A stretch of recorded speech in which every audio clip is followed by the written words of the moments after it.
Alright, so the first few pages are actually really pretty.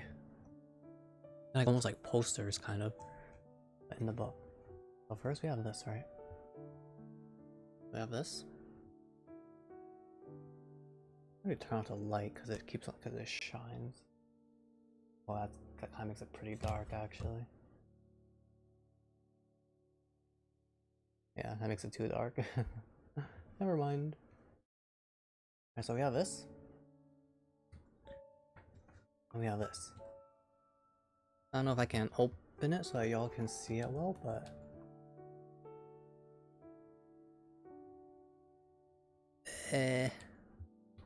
like that. That. It's very pretty. So we have Koharu Kawasaki on the left, and then Kaoru Tono. Kanen Tono, probably the deceased little sister, and Shohei Koga. And down here we also say it's Anzu Hanashiro. I'm not sure if it's like the same person, I'm not sure. It doesn't show who Anzu is. Oh wait, never mind. Kanen Tono, is that the person behind? Oh, I think that's the person behind.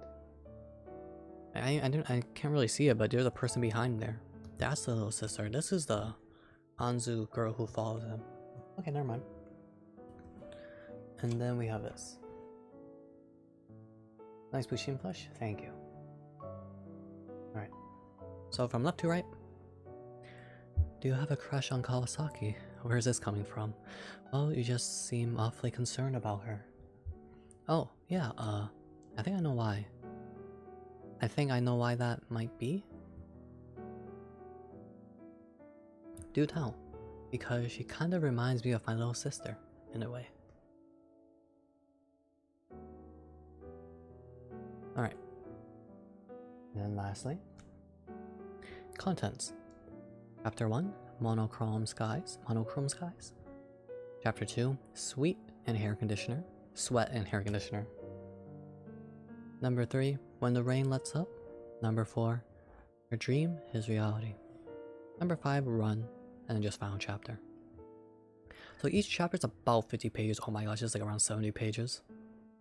And this is also around 70 pages. This is also around 70 pages. Oh no, the first chapter into the second chapter is gonna be like the shortest. Sheesh. Alright, well. Hopefully I can read 56 pages today.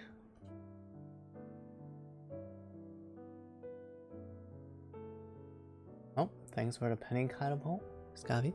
Alerts are off today because we're doing a reading stream. Alright, let's do this. The art is so beautiful, what the heck? Monochrome Skies, Chapter 1.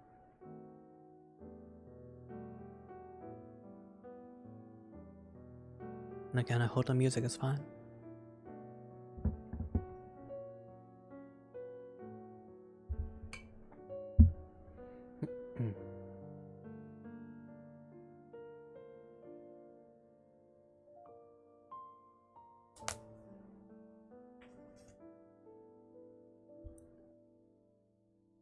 Alright, is this good? I think that's good. Okay. Chapter 1, Monochrome Skies. Man, I hate summer. Such were my thoughts as I sat, burrowing on the concrete platform, praying my train would soon arrive to grant me a brief reprieve. I almost reprieve or reprieve. Probably reprieve. Reprieve from the mid-morning swelter. It was only the beginning of July, and already it felt like stepping into a sauna every time I walked out the front door. The blistering heat and humidity would have been miserable enough on their own, but add to that the endless laughter of cicadas, and it was enough to make my morning commute feel like a sick form of torture. Just when I thought things couldn't possibly get any worse, a muffled announcement rang out over the station's lone loudspeaker. Attention all passengers. We regret to announce that we're experiencing a significant delay due to an unexpected collision with a deer farther down the line. We deeply apologize for the inconvenience, as we know your time is valuable, but ask that you please bear with us as we address the situation.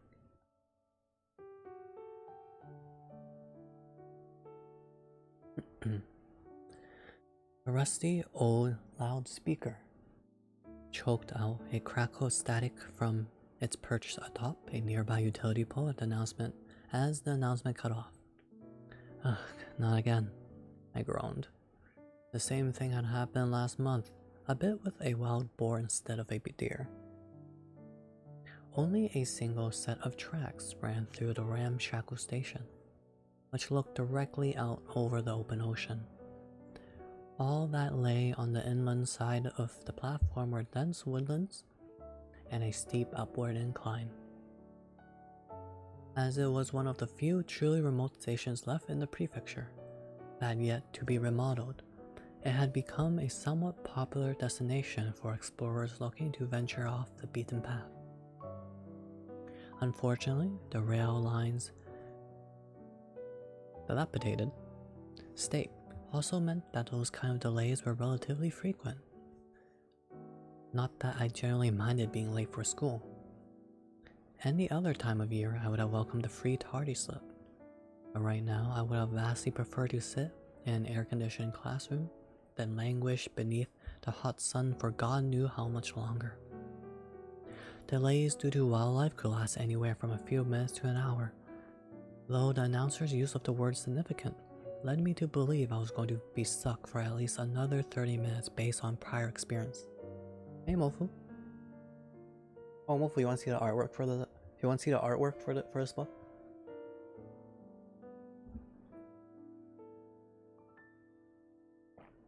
Oh, I actually started late. I started in 20 minutes. This guy is just on a train and it's delayed now. And I assume he's going to school because he's complaining how he's not at school with air conditioning, and that's it. I started late because it's a new book, so I'm just waiting for people to trickle in.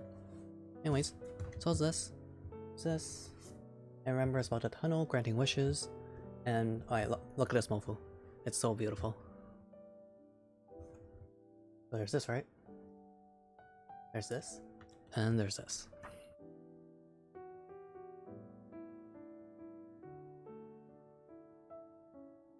Koharu Kawasaki, we don't know who that is yet. Kaoru Tono, the main character. Anzu Hanashiro, from the summary, the back of it, it is mentioned to be the girl who ends up following the guy to the tunnel. Or they just met there. I don't know who Shoei Koga is. And Kanen Tono, which is the girl behind the bench on the other side, is the deceased little sister that he's trying to revive. Peggy ban herself. And then Mofu, there's this too. And this is probably them looking at the tunnel or walking towards it. Do you have a crush on Kawasaki? Where is this coming from? Well, you just seem awfully concerned about her. Oh yeah, I think I know why that might be. Do tell. Because she kind of reminds me of my little sister in a way. And there's that. And this. We're reading 56 pages by the way, Mofu, so it's gonna be a long stream. And then there's the chapter 1. There's a chapter 1 art. Oh my gosh. I think I'm gonna be so peaceful, so much at peace reading this book. What the heck?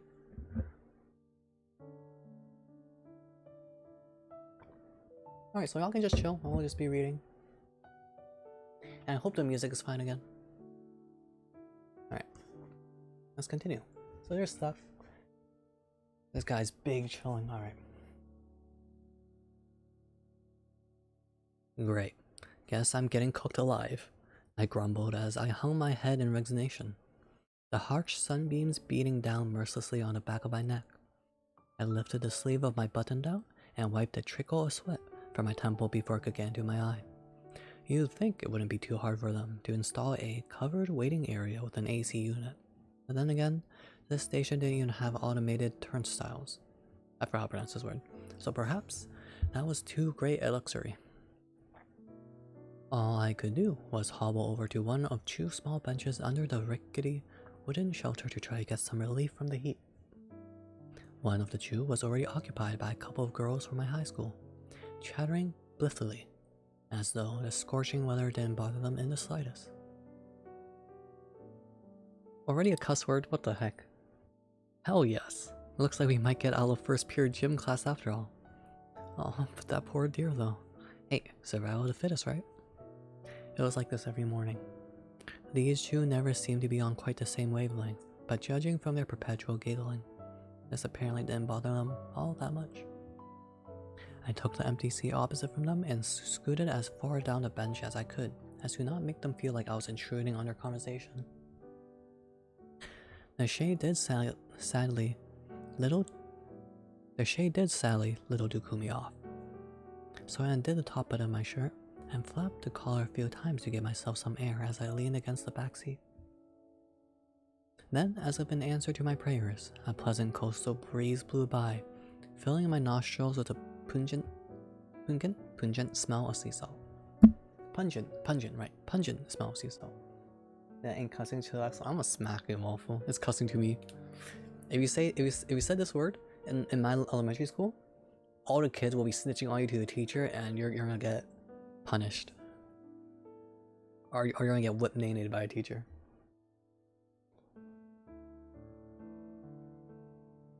But you're calling this thing, by the way. So I ride a bus a lot.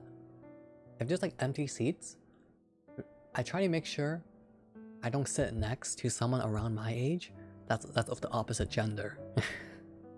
Because it might, you know, give off something kind of weird, or it might be weird, right?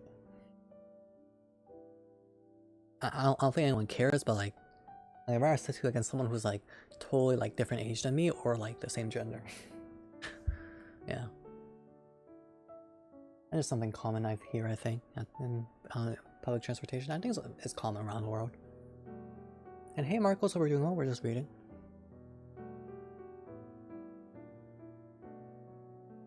If you wish for a summary of this book, it is in the Discord in the announcement section. But we basically just started. Alright. Just across the tracks, the land gradually sloped down before dropping off into the sea. Over the edge of the cliff, the light blue sky turned paler and paler as it approached the hazy horizon, while in turn the sea grew a deeper, fuller shade of cerulean. The ocean waves shimmered softly in the sunlight. There was something almost inherently therapeutic about looking out over the ocean in the early morning, similar to watching the fragile flicker of candlelight or a cascading course of a babbling brook. I am reading something called The Tunnel to Summer, The Exit of Goodbyes. You can find a summary in the Discord, or you can search it up. That kind of thing for me too. Yeah, I'm sure that's a thing mostly for like teenagers and I guess young adults.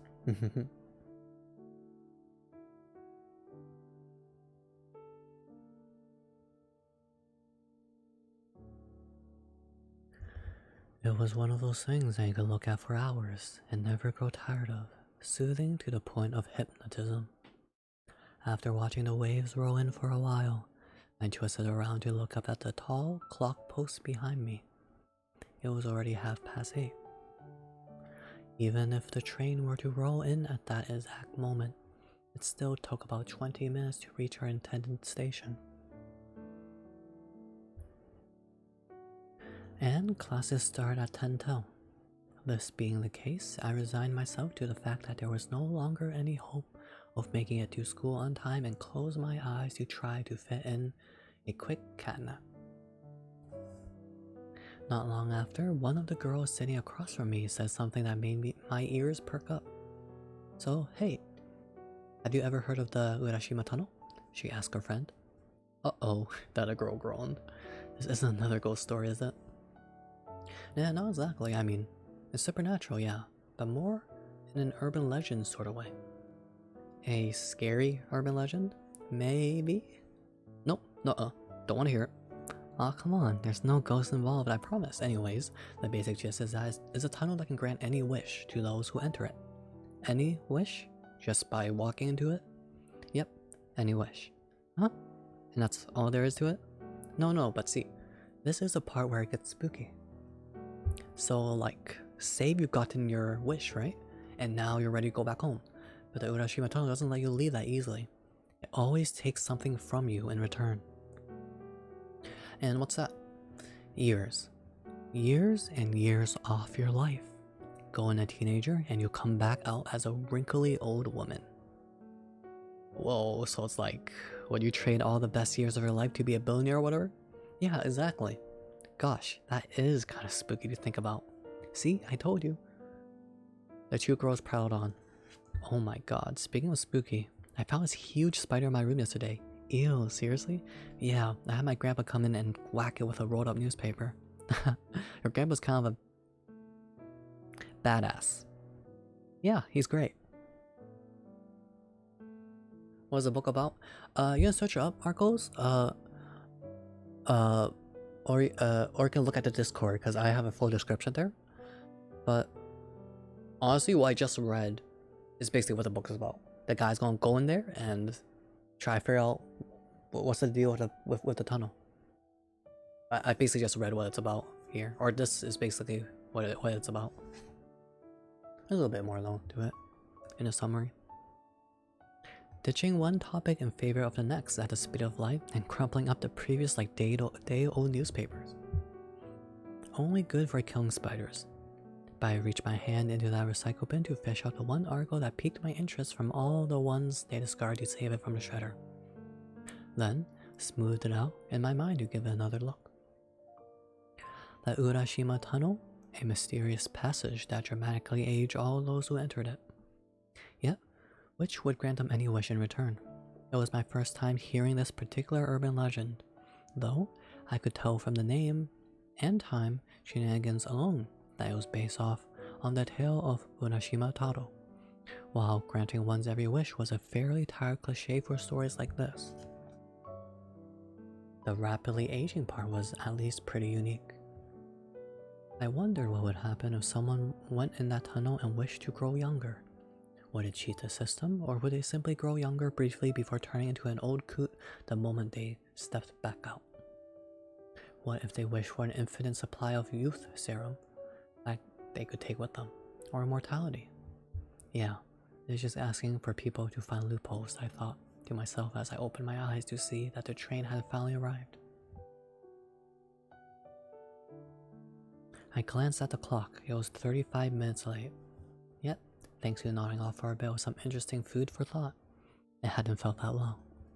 There was no blood or anything on the front of the train that might suggest it had run over a deer. It looked the same as always.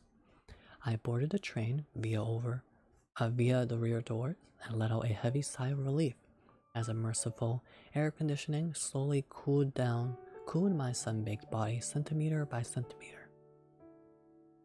As soon as I fell backwards into the nearest open seat, the pneumatic doors wheezed shut, and the train set off again towards its destination. Thank you for choosing to ride with us today. We'd like to express our sincerest apologies to all of our passengers, so please listen carefully to the following announcement. Wait a minute, I found myself thinking out of the blue as the announcement read off one of his employer's canned apologies. Weren't we supposed to get a new transfer student today? Wink wonk. Kozaki High was only a stone's throw away from the nearest station, and it was the school pretty much everyone who lived in the vicinity attended, aside from the extreme over and underachievers. Despite being out in the boonies, it was pretty much your average high school. Sure, the building could have used a renovation, and you did get an occasional fox or tanuki wandering out in an athletic field. Otherwise, it was perfectly unremarkable. After changing out of my street shoes in the entryway, I made my way to classroom 2A. I showed up right in the middle of the passing period, so it didn't strike me as abnormal to see a bunch of students out chatting in the halls. But when I reached the top of the stairs and round the corners, I was a little taken aback to see that a sizable crowd had formed right outside my classroom. At first, I wondered if someone had shattered a window or if a fight had broken out. Then, the light bulb went off in my head, and I realized they were probably just here to see the new transfer student. Our teacher had mentioned that we'd be getting a new girl in class. Some curious onlookers were to be expected, but I figured she had to be pretty cute to garner this much attention. I shoved through the rubber neckers and into the classroom, and the moment I made it inside, I saw her. Yo, if I was a transfer student to like some new school, yo, everyone would be outside the hallways like moving their eyebrows for me. 100% facts. I'm actually hard capping right now. And Mofu, you stop that.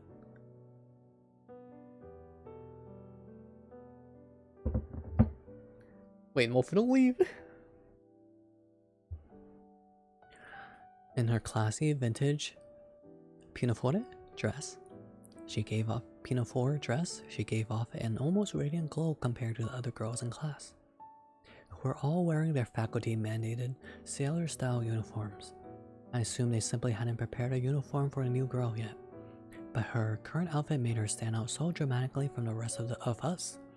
It almost looked like someone had lazily snipped her out of whatever scene she originally belonged in, and hastily photoshopped her into this one.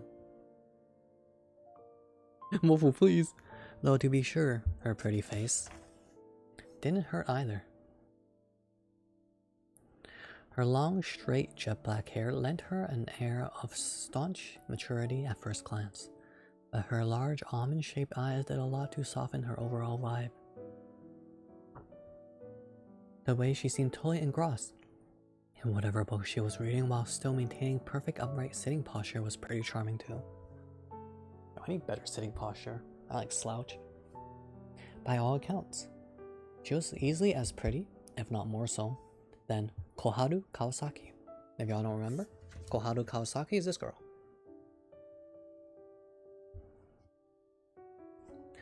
Who was widely regarded as the hottest girl in our class. I already mentioned this, but dude, I think Mofu, you mentioned your school kind of did a bit, but But again, I didn't really talk much to people, but we never had this kind of thing in my school. It's like the hottest guy, the hottest girl in class, the most good-looking person. We never had those kind of talks. I never heard of this talk before. Yet, for whatever reason, she also seemed a bit too well put together, almost to the point of feeling unapproachable. Indeed, despite her being the talk of the school thus far, no one had proven brave enough to reach out to her. Everyone seemed pretty content to admire the new transfer student from a distance. I was not about to be the first one to extend the olive branch either, so I simply trudged over to my desk on the hallway side of the classroom and took a seat. Oh, the heartthrob, yeah, oh, is that so? Kaoru, what's up, dude? Said a chipper voice from behind me. Not much, man. It's so weird saying man. I never say man IRL. Hey man, what's up? I don't say that. I say dude sometimes, but not man. I replied, spinning around in my chair to face him. It was Shohei Kaga. Shohei Kaga. Alright, Shohei Kaga. This dude. My best friend in the class. Given his tall stature, short spiky hair, and extremely candid way of speaking, you could have been forgiven for pegging him as your stereotypical meathead jock. But in reality, he was an indoorsy kid with some pretty highbrow hobbies. He was a member of a school calligraphy club, and he even liked to build model ships in bottles during his spare time. Heard your train ran over deer, yeah. Hey Daisy, hope we're doing well. Shoei kinda. We're gonna do these types. Wait, I swear I read a Shonen Ai manga and the hairstyle was exactly like this.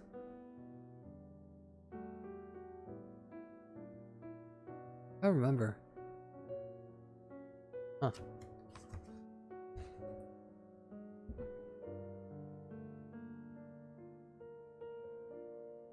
It's like they had long hair and then they come back from military with a shortcut and they meet their boy again.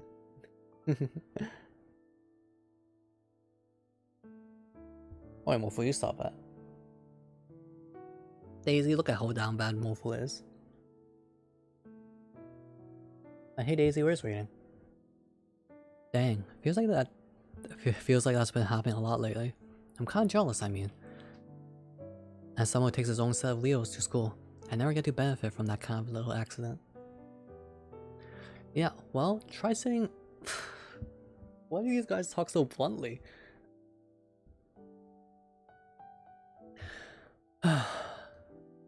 Yeah, well, try sitting on your ass outside for half an hour in the middle of summer, or the dead of winter, and then tell me how jealous you are. I mean, I'm not any more protected from the elements on my moped, you know? Fair enough, I can see it. Shohei took a glance over at the new girl. Bet they never have to worry about accidents like that over in Tokyo. Sure they do, all the time. Ah, no way. There ain't no deer in Tokyo. Plenty of suicidal salarymen. What the heck? Yo, these country kids are crazy. Plenty of suicidal salarymen though. Dude, you say some pretty messed up stuff sometimes. Shohei grimace, as though he'd never been more disgusted with me in his life. I would be too. Think you sound cool, Wolf? I'm slapping you. I mean, if I'm gonna say it, I might as well sound cool, okay? To be fair, that was probably a pretty tasteless joke on my part, though I didn't like how he made it sound like this was a regular occurrence for me. Still, it was probably a good idea to change the subject. Anyway, why are we comparing ourselves to Tokyo again? Oh, because that's where Miss H said the new kill is from. Ah, Miss Hamamoto was our homeroom teacher, a new instructor who'd just been hired by the school that year. Though for a record, she was not the sort of hot young female teacher that the average teenage boy might fantasize about. Wow, big city girl, huh?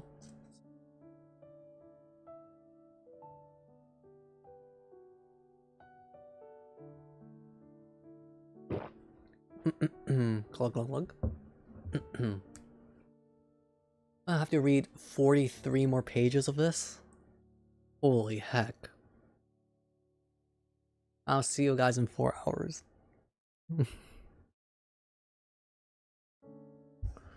Yeah, she's gotta be miserable here, man. Imagine moving out to the sticks after living in Tokyo all your life. Oh, good luck. Oh, we'll get in here and read for me. No kidding. I laughed it off as I took another look at her. You think she's going through culture shock or what? What do you mean? I don't know. It just seems like she's isolating herself from the rest of us. Wonder what's going on with her. Oh yeah? Shoei perked up. Lonely girls caught your eye, eh? Don't blame you. Don't blame you. She is pretty cute.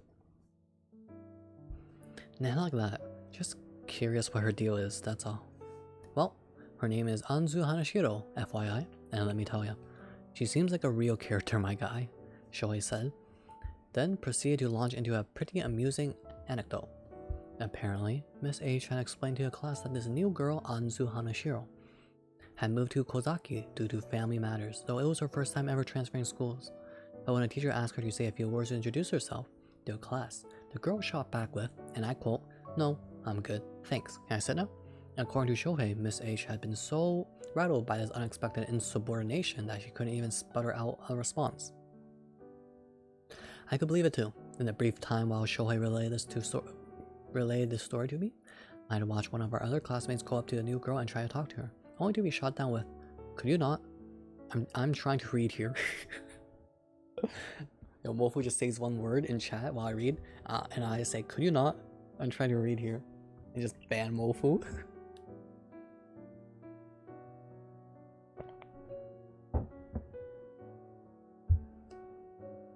Well, guess I can see how she became such a loner. I shook my head with a sigh of laughter.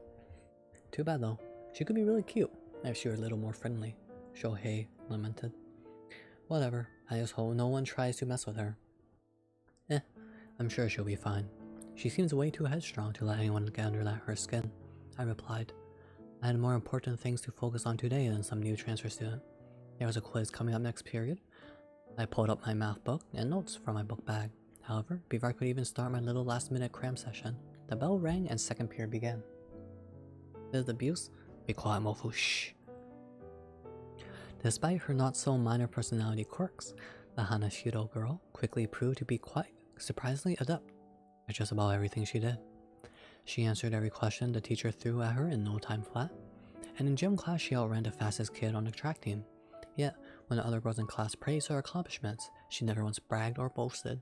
She simply gave them a cold, uncomprehending stare, as though she were judging them for finding something so trivial impressive.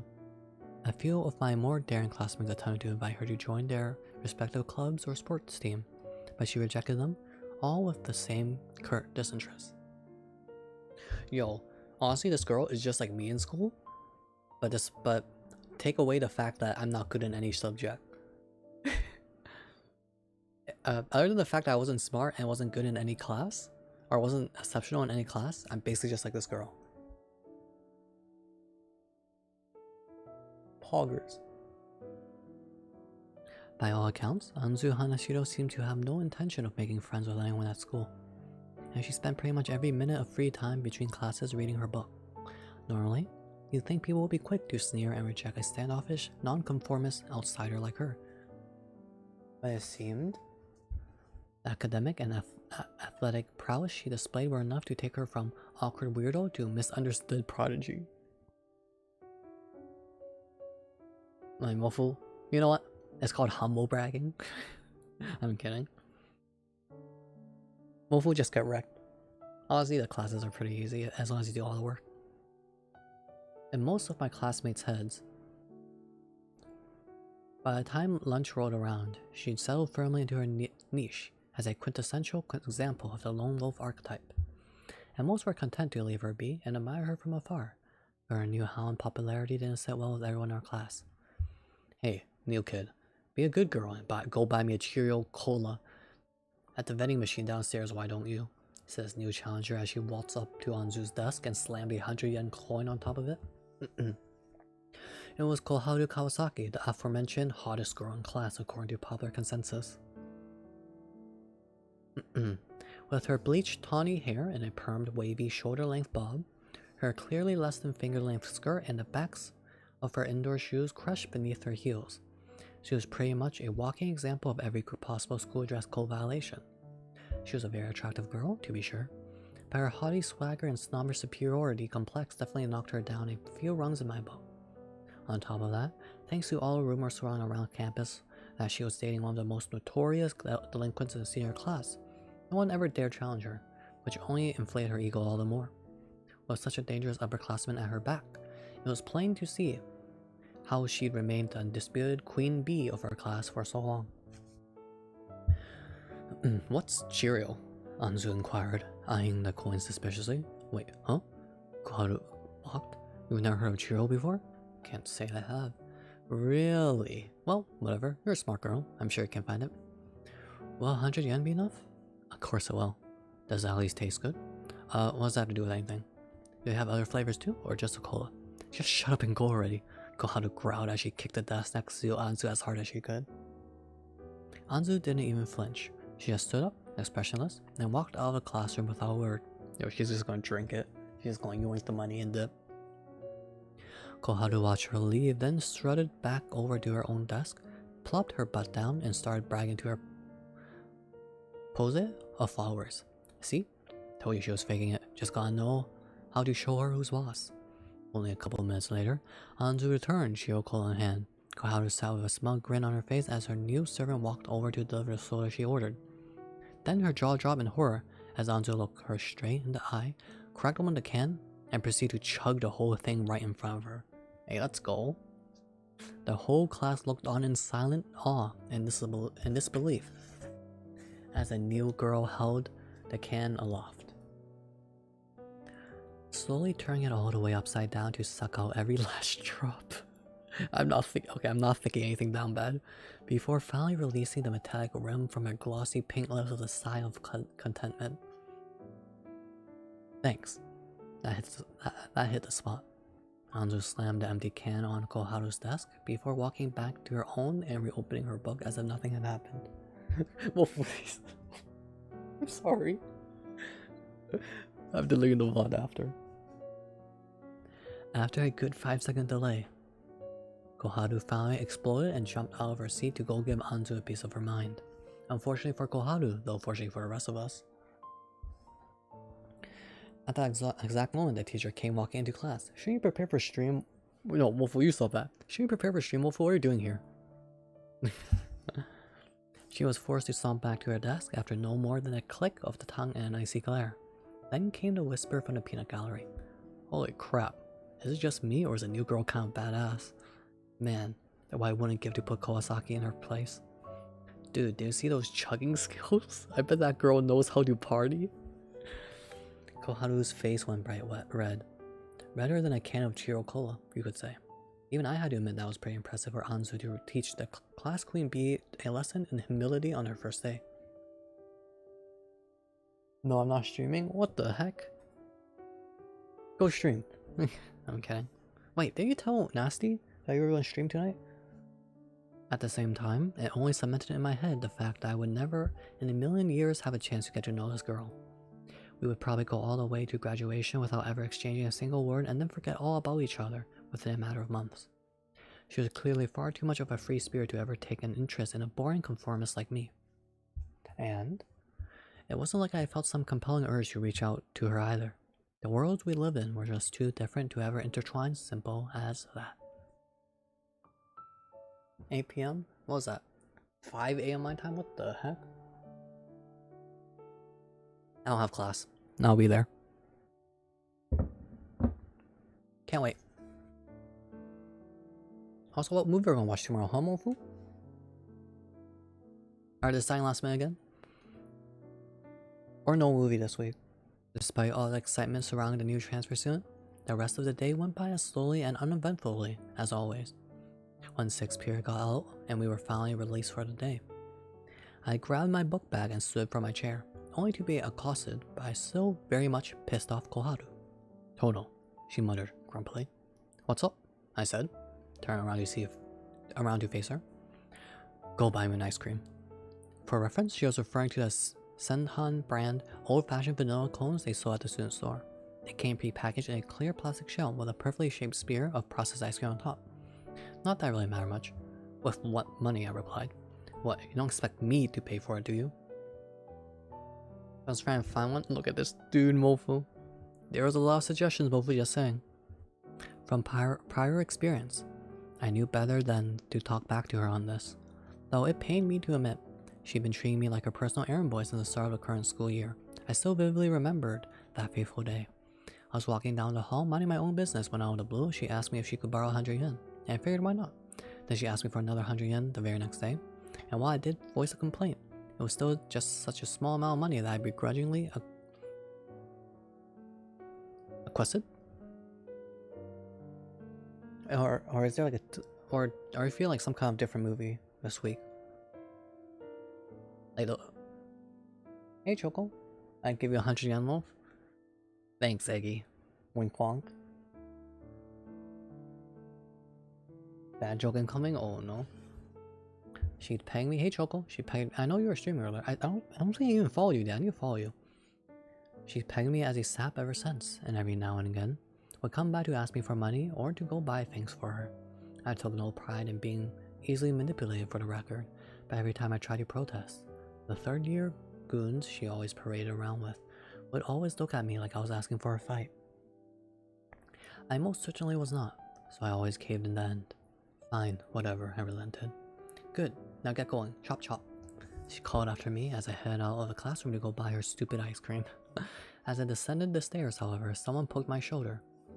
Startled, I spun around, but it was only Shohei.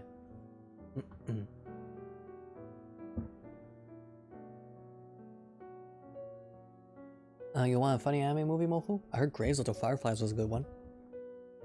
Hilarious, probably. Dude, you can't let her walk over you that easily, he said, shaking his head as he jumped down a few stairs to get on my level. Look, I was just in the wrong place at the wrong time, alright? And after what happened earlier, I really don't think it'd be a good idea to rile the beast, I said, trying to play off of a joke. Shoei wasn't having any of it. He smacked me lightly in the back with his book bag and then shook his head with a disapproving frown. Nah, man. The more you enable her, the more she's gonna keep taking advantage of you. Well, yeah. But I think you're forgetting about her scary-ass boyfriend. I'm not trying to have her go tell him and his buddies to kick the crap out of me on my way home just because I said the wrong thing. That ain't gonna happen. You don't know for sure. Dude, you really think a senior's gonna risk getting expelled or something that petty during the most stressful part of his high school career? He's probably worried enough as it is. What? With entrance exams and finding a job and whatnot. Besides, we don't even know if those two are actually dating. From what I've heard, no one's ever seen them walking around together like a couple. Oh, I never watched a Konosuba movie, actually. Looks like I was around you. Are we watching that? Wait, no, Mofu, no, stop. I was kidding. I actually never watched a Konosuba movie. There's a new one coming out too, right? Mofu hasn't seen the anime? Alright, we're watching 6 episodes tomorrow then, Mofu. We're watching 6 Konosuba episodes tomorrow.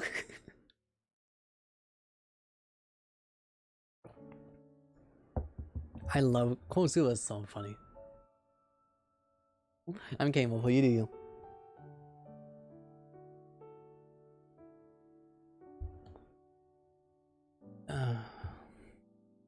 You mean you think Kawasaki might be letting those rumors swirl around to make people more afraid of her? Hard you say, maybe she's the one who started them. I wouldn't put it past her. I got season 3 and it's getting up. Oh god, season 3 really? Oh no, it's a Megumi spin-off. I thought it was a new movie. My bad. I think it's a spin-off, yeah. Yeah, that's what I saw.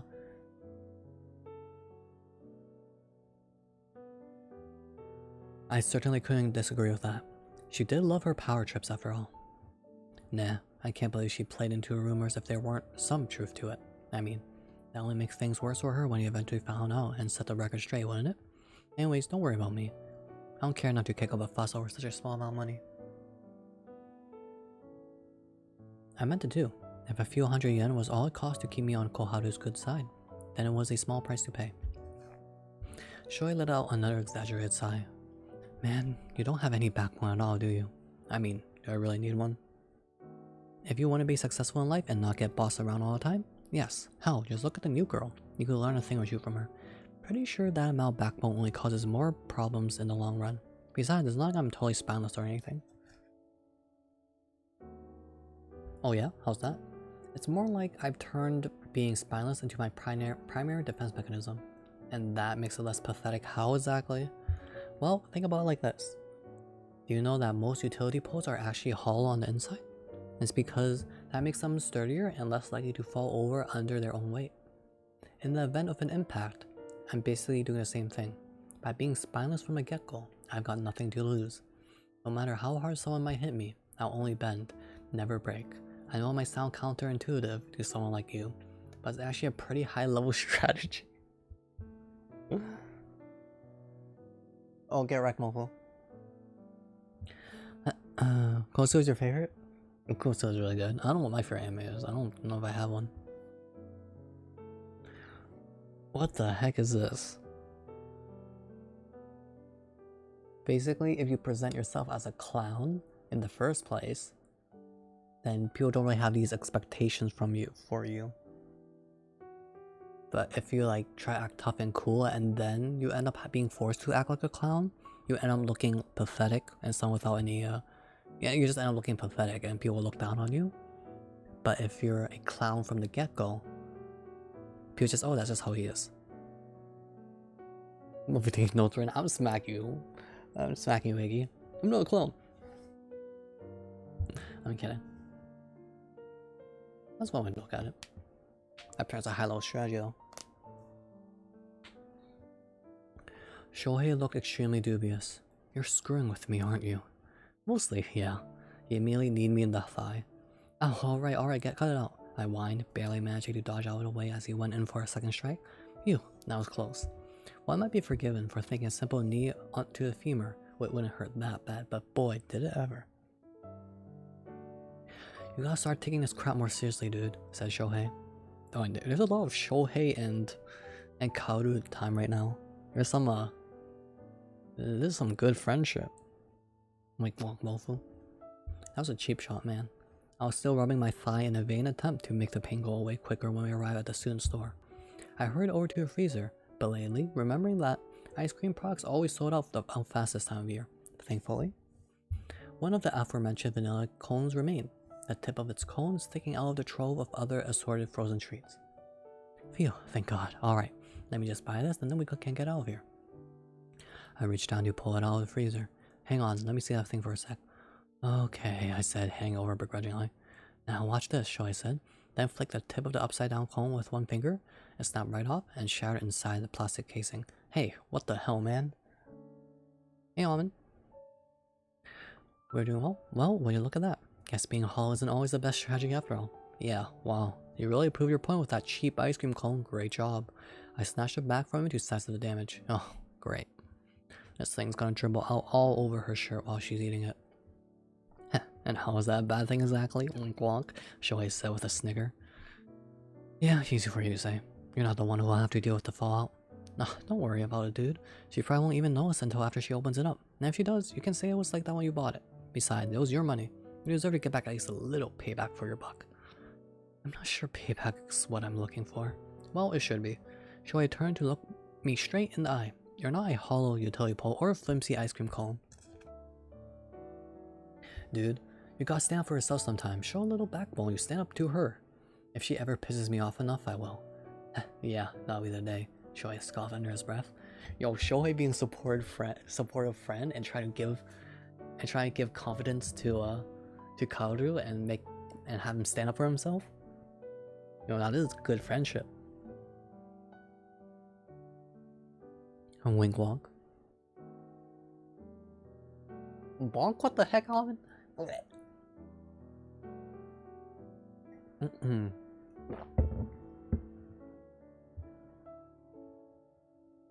Shoei best boy. Spoiler, he dies in the end. Alright.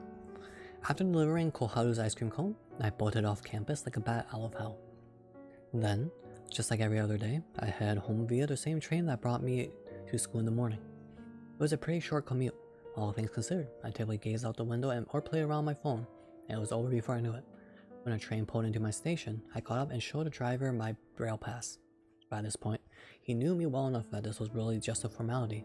He didn't even glance over to examine it. I pressed the open button next to the double doors and hopped off the train, whereupon I was greeted by the same searing heat and cicada choir I'd suffered that morning. In no time at all, I could feel the sweat starting to seep through my shirt, and I found myself wishing that someone would add an extension to the rail line just so that I could take the nice, cool train all the way to my front door. I'm kidding, Mofo. You get any stream of solo Minecraft? Hey, let's go. What the heck are you doing in my chat, Almond? You're random as heck. But hey, do whatever you want.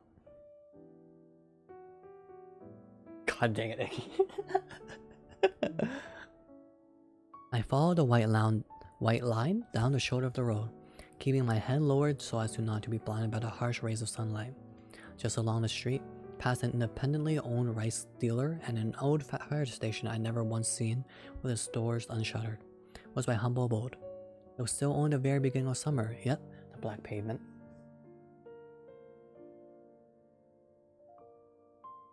You feel why I'm not random? I don't know, Almond. I don't really know you at all.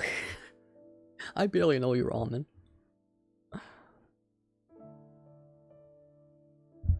But if you say you're random, then you're random, I suppose. Nasty, let's go. Shone like a mirror, shimmering as though it were covered in a thin layer of water.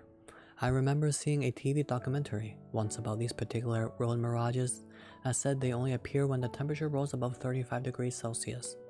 35 degrees. No wonder it felt so blisteringly hot. Wiping the sweat from my forehead, I gazed up at the sun and squinted to convey my disapproval, finding it much too bright to keep staring at. I brought my eyes back to the road. That's when it happened. Out of the corner of my eye, I caught a glimpse of a young girl standing farther down the road and stopped dead in my tracks, blinking a few times to make sure it wasn't the sunspots in my eyes. She swore she wore a slightly oversized tank top and denim shorts that showed off her naturally tan skin, and a little ponytail dangled out from the back of her baseball cap. Even from a distance, it was plain to see that her once bright red sandals were well worn and faded, something that only emphasized her outdoorsy, adventurous nature. See that? That's the line where the rain stops, she said, with her back to me, pointing ahead to where the road began to glisten in the sunlight. Her voice was soft and delicate, yet it rang clearly in my ears. I suppose that wasn't too surprising, given that every other noise of the afternoon, even the incessant chirping cicadas, had suddenly gone quiet. An eerie silence fell over the neighborhood, almost as if it were frozen in time. The girl turned around and grinned at me with the bubbliest, most effervescent smile I'd ever seen. I wonder if this is a mirage of her little sister, his little sister.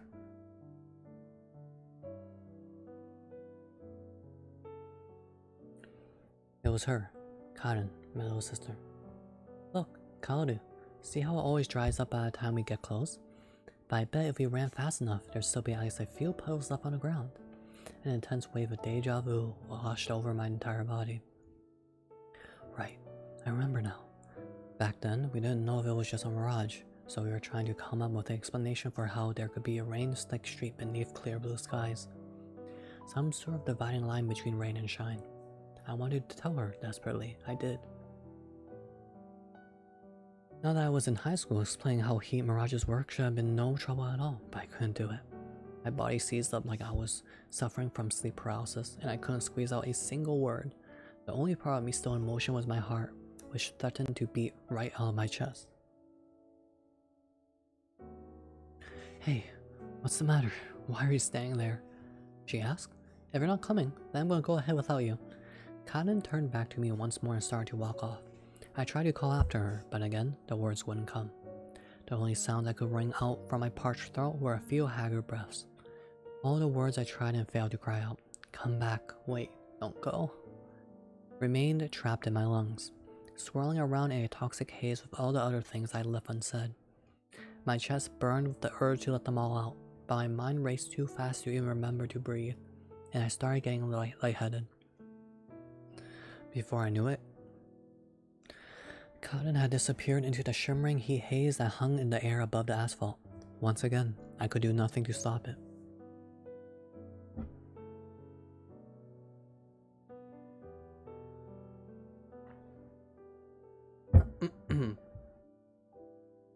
Drinking.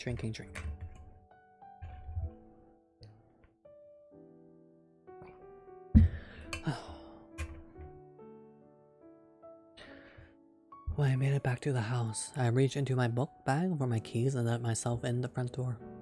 It took a moment for my eyes to adjust to how dark it was inside.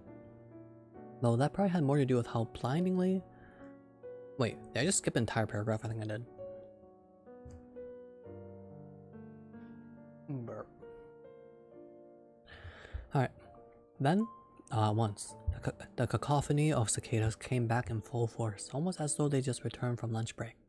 The beads of sweat that had been waiting politely on the tips of my lashes finally trickled into my corneas, and I reflexively closed my eyes tight to purge them of the sting of salt. I ran as fast as I could the rest of the way home. When I made it back to the house, I reached into my book bag for my keys and let myself in the front door. It took a moment for my eyes to adjust to how dark it was inside, though that probably had more to do with how blindingly bright it had been outside than anything else. I went straight to my room to change into a t-shirt and shorts, then headed back to the kitchen. After taking a minute to catch my breath and quench my thirst with a glass of iced barley tea, I made my way to the traditional style sitting room. It was a modest space, just 8 tatami seats in total, with few decorations aside from a hanging wall scroll in the alcove that depicted a pleasant mountain scene. Now that my eyes had a chance to adjust to the darker indoor lighting, looking out over the veranda through the sliding door was like peering into a totally different world, one much more vibrant than ours. Hey Sarah, yeah, we're reading. If you want to read it, if you want to know the summary of the book, I have it in announcements in the Discord server, Sarah, if you want to check that out. That's about a tunnel that can grant wishes. And we haven't really went to a tunnel yet, so we're still in the very beginning. I walked over and sat with my legs crossed atop a floor cushion laid out in a corner of my room. Right in front of the altar we had set up in honor of my sister Karen. She had been my only sibling, just 2 years younger than me, and had died 5 years prior after a tragic and accidental fall.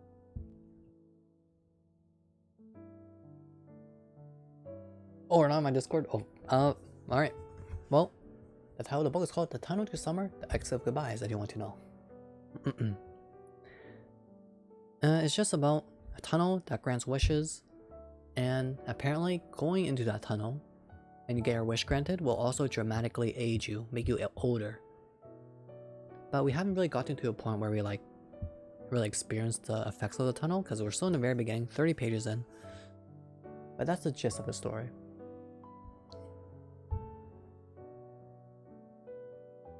And we're just having memories of the main character's little sister, like in a mirage, because of the heat, and he's having memories of them and of her, who's been deceased. And I think the main character plans on trying to revive her little sister with a tunnel, is what's implied. Yep, and I died 5 years prior after a tragic snowfall. It's cute, well, not anymore. It might be a sad story. It had been a sweltering summer's day, same as this one. Cotton and I had taken our insect cage taken our insect cage and butterfly net and gone looking for bugs in those nearby woods.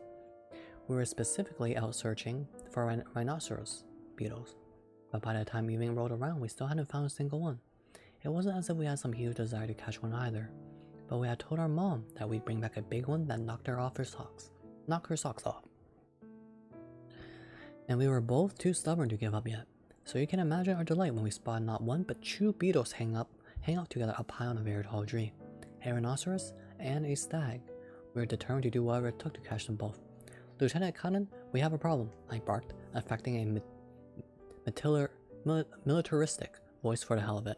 Cotton was happy to play along and gave me a star salute. What is it, Sergeant Kadu, sir? Our net will never reach that high. Good God, those bastards really have our back against the wall this time, sir. I couldn't help but burst out laughing at this. Where the heck did you learn to talk like that? I heard on TV, she said with a mischievous smirk. Should've known. I grinned right back at her. To be sure, the two beetles were far too high to reach without actually climbing the tree. Yet there were no branches to grab within arm's reach either, so that option was off the table too. Yeah, no way I can jump that high, I concluded.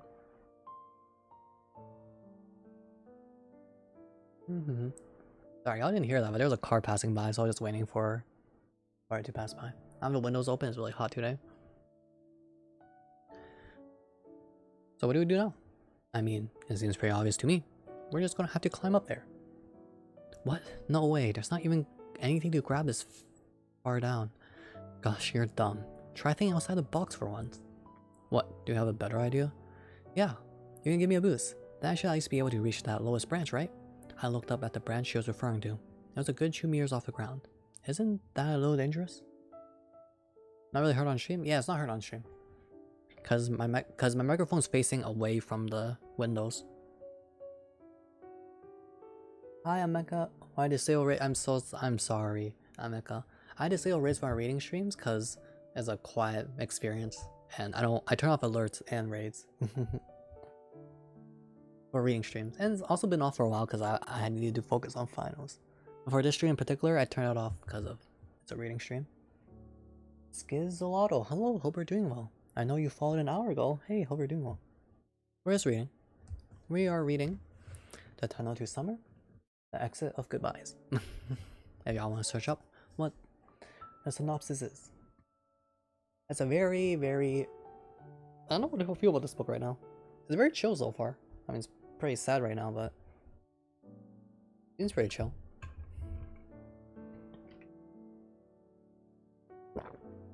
Glug glug glug.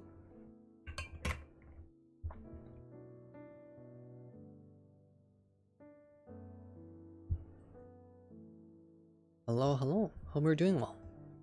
Alright, let's continue. Where were we? I think when the next day happens, I'm gonna take a break, as I'm gonna stand up and stretch. I mean, actually, you're good. Should I call you Skizzolato? Skizz? Lotto? Alright. It'll be fine. I'm a tree climbing pro. I don't know about this, Conan. If we don't hurry up, they're gonna fly away. She had a point. This very well could have been our last chance of the day. With that in mind, I reluctantly decided to go along with Conan's proposal. Burp. Alright, we'll give it a shot, I said. But you be careful up there, okay? Yeah, come on, let me get on your shoulders. I knelt down. Conan flung off the old beat-up red sandals she loved so much, and then climbed onto my back. Holding her by the ankles, I stood upright and hoisted her towards the branch, which she quickly clambered onto with no trouble at all. She climbed so effortlessly from branch to branch that she almost looked like a monkey, though of course I didn't say that out loud, since it might come off a little rude. Still, I was pretty sure she could handle herself from there, so I brought my gaze down to give my aching neck a rest. Looking back, I was probably the final nail in her coffin. I never could have taken my eyes off of her, even for a split second. The rest was kind of a blur. Almost like it happened in fast forward. All of a sudden, I heard the sound of a branch snapping overhead, and instantly I looked up. It was too late. Conan was in free fall, tumbling headfirst back to the ground. I still remembered the audible crack of her skull hitting the hard earth. Oh, that's tough. Oh, you saw Kine. Wait, Kine and Skizlaw, do you two know each other? It all happened so fast. I stood there stunned for a good 5-10 seconds. Yep, oh, I see. Before finally coming to my senses and calling out to her. She was already gone. Not a drop of blood on the ground, and she was no longer breathing. Oh, let's go, Sarah. Meanwhile, just hot in here. We have AC, but it's only in one room, and I don't want to go there. My PC's not there. Oh man, this is rough. The little sister. There's like a flashback to her little sister dying, or how she died. I didn't remember much about what happened after that. Just that I got really, really scared and ran away as fast as I could. Until I found an adult in the nearby neighborhood who could help. I didn't know for sure that she was dead until my parents told me the next day. The one small mercy being that the autopsy apparently determined she died immediately on impact and hadn't suffered in the slightest. Hey, let's go, Sarah. It's not the heat isn't that unbearable here. I don't know, that made like a few days. Like only when it goes over 100 Fahrenheit, then I use the AC. But it's usually not that bad. And when those days come, I do wish I had AC across the entire house. No, Kine, chill.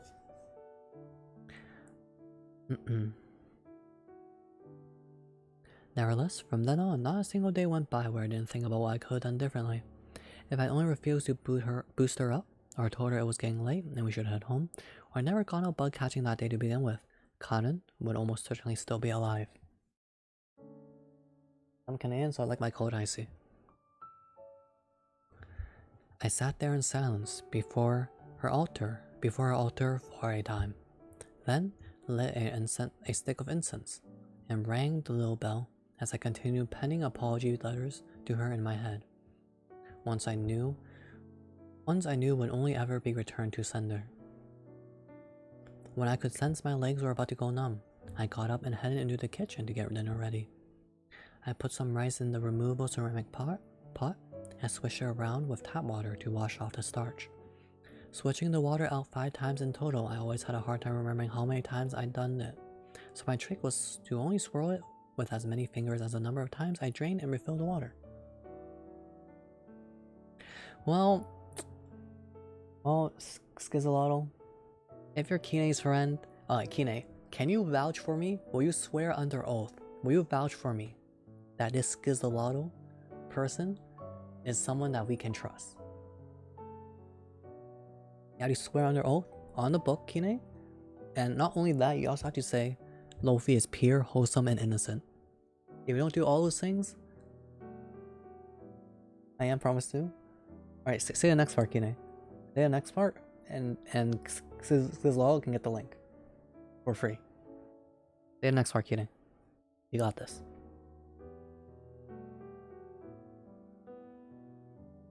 Pure, wholesome, and innocent. Say that right now, Kine. Lofi is pure, wholesome, and innocent. Do you have any PR? You don't want me to type that? No, you're good. Mofu, Mofu is pure. Thank you, Kine. Alright, Mofu, give them a link.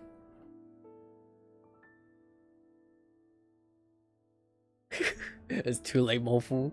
It's already been done. You get wrecked, Mofu. I'm pure, wholesome, and innocent now.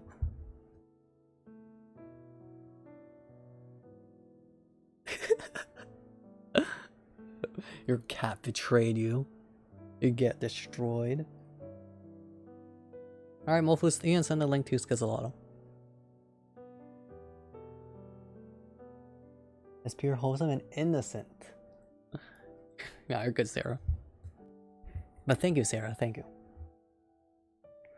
Oh, shoot, right, you don't have one either. Yeah, I've known you for a while, Sarah.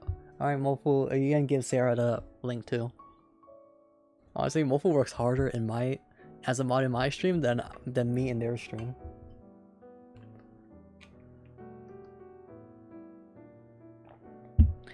No, Kine. You only said the truth and only the truth. Thank you, Kine. Hey, Fade. Hope you're doing well. Hope things have been going well. Wait, trolling or is this printed in a way that's like slanted? It's like slanted. No, it looks normal on. No, never mind. I was trolling. No, Faye, take care of yourself.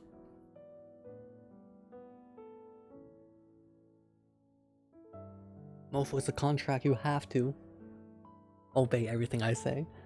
Get wrecked, Mofo. Alright.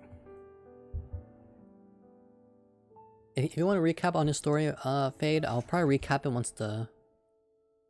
I'll recap once we get to that part, because that's the next day.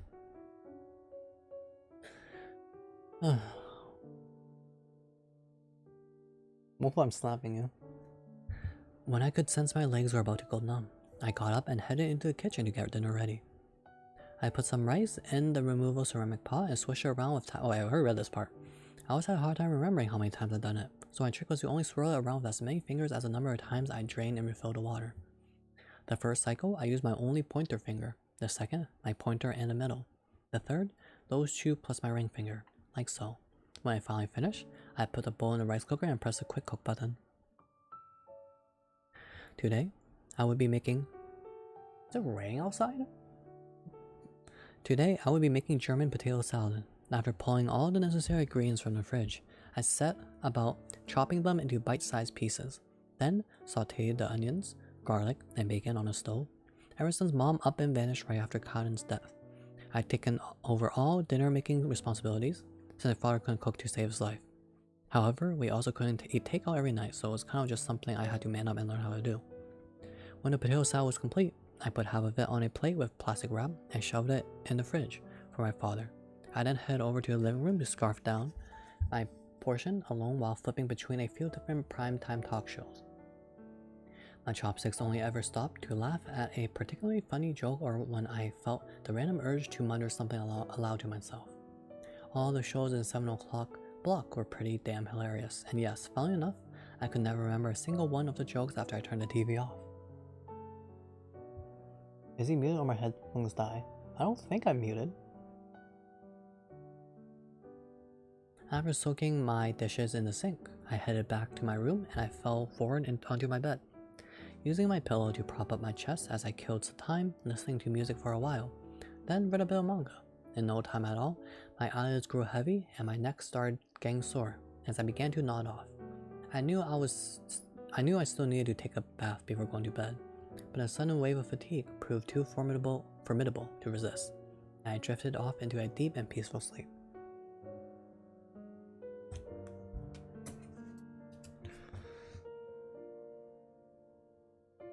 What?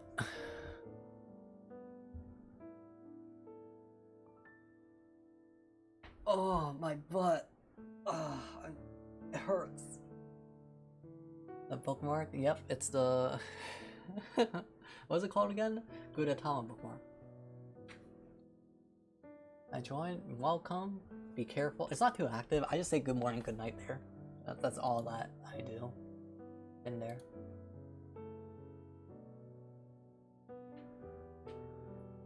Oh, Skizololo, you can actually rename yourself in a Discord, so you don't have to keep with that name in here.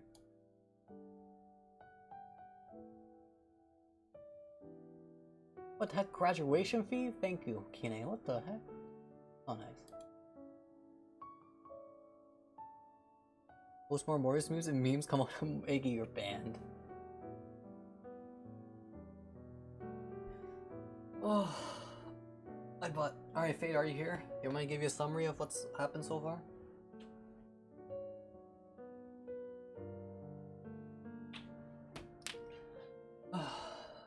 Oh, dang. Reading 26 pages in an hour out loud is tiring.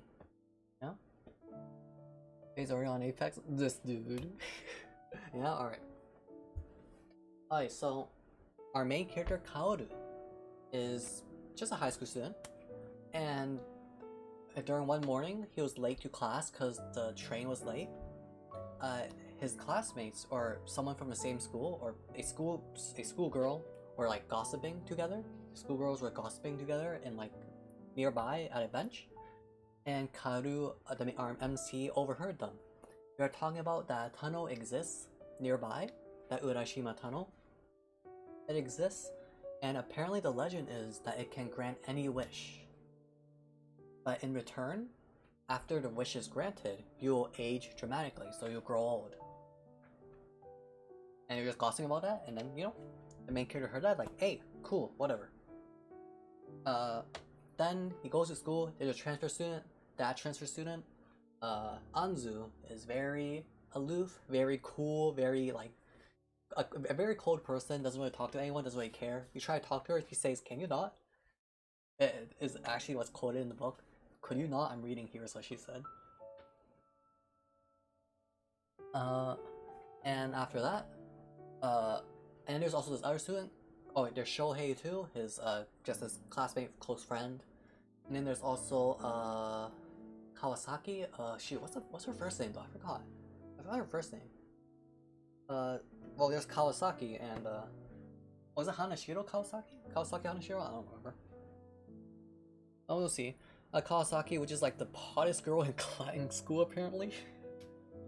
I find it really weird having those titles exist, or the fact that those titles kind of exist. But yeah, that bosses people around. Just a horrible person overall. And they were just introducing them, and that she was just like bossing our main character around. And our main character was talking about how he's fine being bossed around and whatever. And then his classmate Show is like, man, you can't let her do that to you. MC is like, it's whatever, dude. I'm a masochistic. Well, not like that, but. And then as he goes home, and during like the insane heat, it's really hot there apparently right now. He starts remembering memories of his little sister about how they went bug catching, and they're trying to climb a tree to catch this bug. And his little sister was climbing up a tree to catch a bug, but a branch snapped, and she fell, hit her head, and died on impact. Which is what we just read, or the part we just read. And he was just recalling his memories of that. And then he was talking about how his mom left, just like up and vanished after that. And he just lives with his father, I guess. And the synopsis actually implies that if he does find a tunnel, he plans on using it. He plans on wishing his little sister back to life.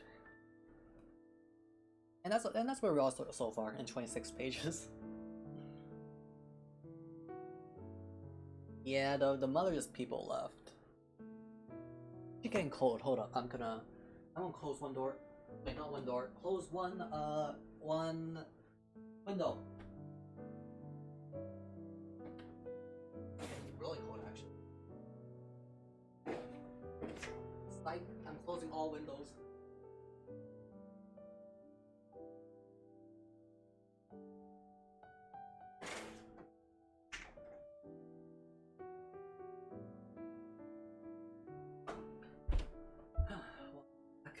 Walking back.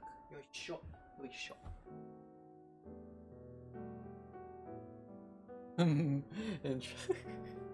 Kine sounds like you're sleep typing.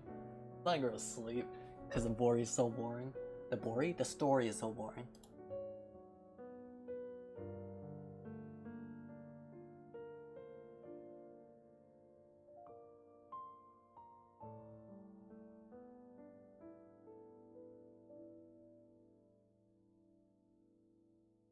Wait, why are there two pictures of me sleeping on a toaster? Are you guys like... Wait, are you guys like together IRL right now? What the heck? Akine and Skizolato? I didn't know I spoke German when I was asleep. I see. I didn't even know that was German. We're at a sleepover. Oh, is that so Akine? Oh wow. I haven't had a sleepover in ages. Dang, I haven't made a new friend in ages either. Wait, no. You stop that. On sleepovers, you don't watch me, and on sleepovers, you do not take a picture of bread on a toaster. In different angles. Kine. Skizolato. Go to sleep. I mean, it's probably morning over there, still go to sleep. I'll come over, Luffy. Fate, go back to Canada.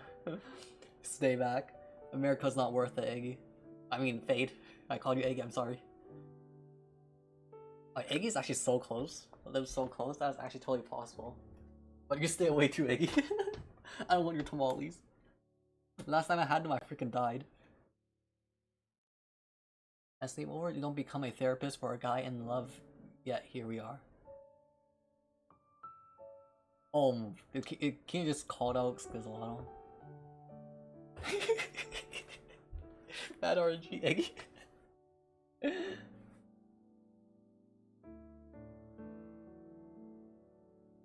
Last time I had a sleepover was probably in elementary. No, I guess I did sleep over at someone's house.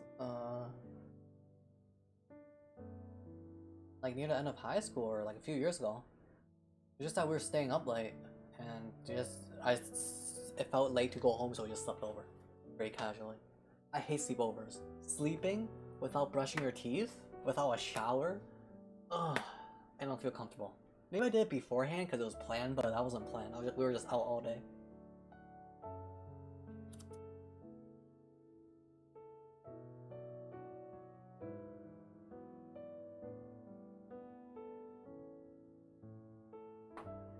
She's right here? Who's right here? That's why the fun sleepovers? Maybe. I my sleepover, honestly, at those sleepovers, or that group that I hung out with, all they did was play horror games during the sleepovers, and I just watched terrified. I hate it. I hate it.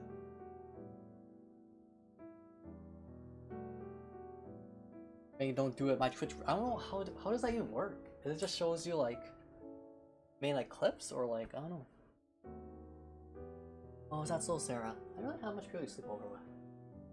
Even then, I probably wouldn't want to because I love being alone at my house in my own home that much. I love it. But if someone were to sleep over at my house, I guess I wouldn't mind too bad or too much. It'll be whatever. I would say that okay, you're gonna sleep in the backyard. Don't come in. Don't come in while I'm asleep, cause I'm chilling. I love my alone time. You can just chill in the backyard. I'll give you a tent. I'm kidding. Me too, try. I see. It's just stats, like stuff like total amount of time you've streamed this month. Oh, is that so? I see. Want me to wag my tail on Eggy, you're banned? Dang it, Skiz. Don't stay up that late. Being up at 5 AM? That's not healthy, Skiz. No, I was kidding. It's still healthy. Or I mean, it's not really a matter of health. I think health matters on how much you sleep, not how long you stay awake. I guess how long you stay, or how late you stay awake. Because as long as you're like sleeping a good amount and you're staying up not in a healthy amount of time, I think you're fine. No one needs help these days. Oi. Your G needs to get her beauty sleep. Skiz on. I also told you I've sent 40k messages this month here. Holy moly. I mean, honestly, I don't think I chat that much in any of y'all's chat. Other than Mofu, because I freaking try to insult Mofu at any chance I get. Actually, no, I don't message much in Mofu's chat, because I'm in Mofu's stream. Rather than in the chat.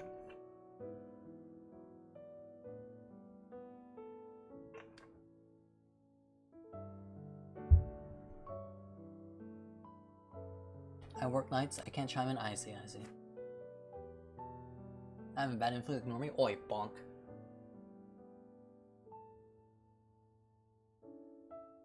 I sent 4k messages too. What the? You have Mofu?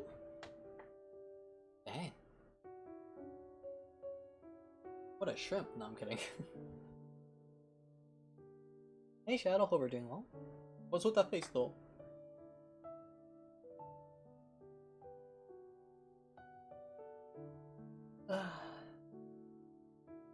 Sure.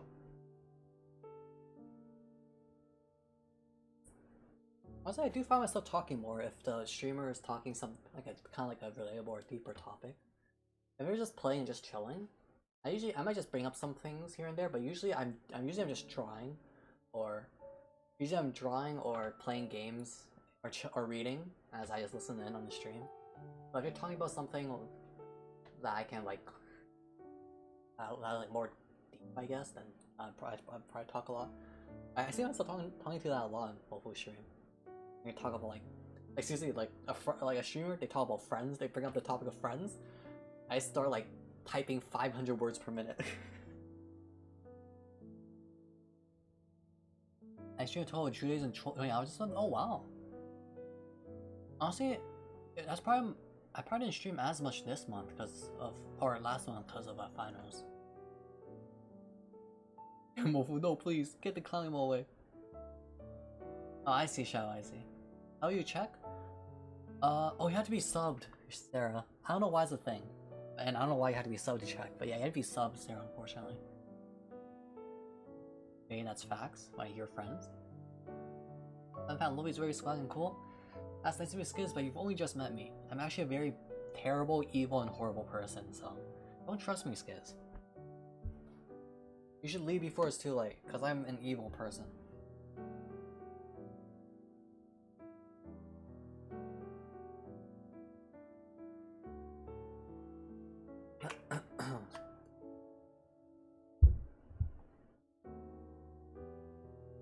Should I get back to reading?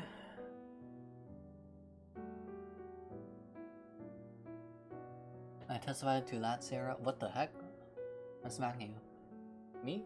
Oh no, Skiz, I'm saying I'm evil. I'm a horrible and evil person, Skiz. So don't trust me, Skiz. I'm evil. I'm not swag or cool, unfortunately. I'm sorry, I mean... I can't lie to Skiz.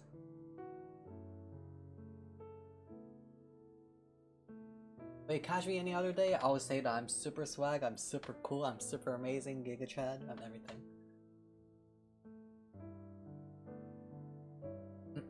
Da da da da da.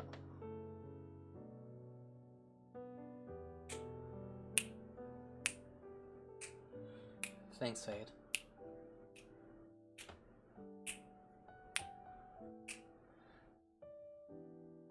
Okay.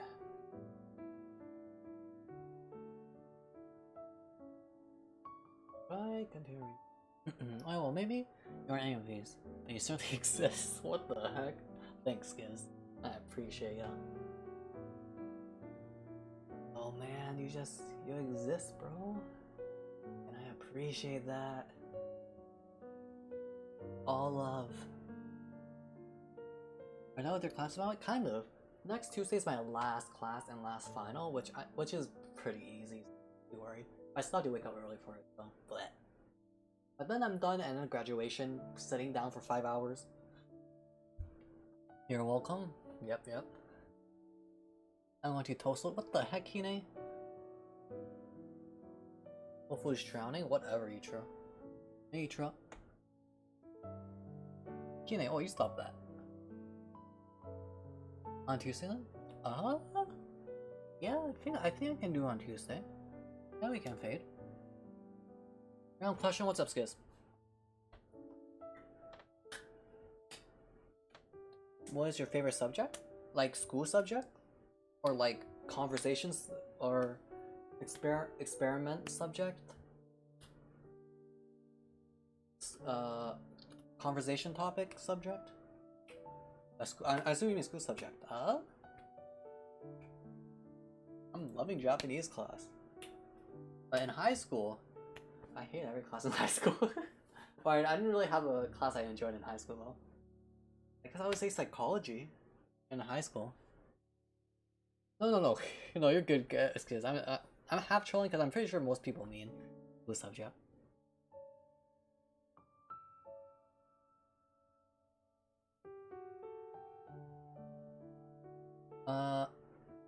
What is it?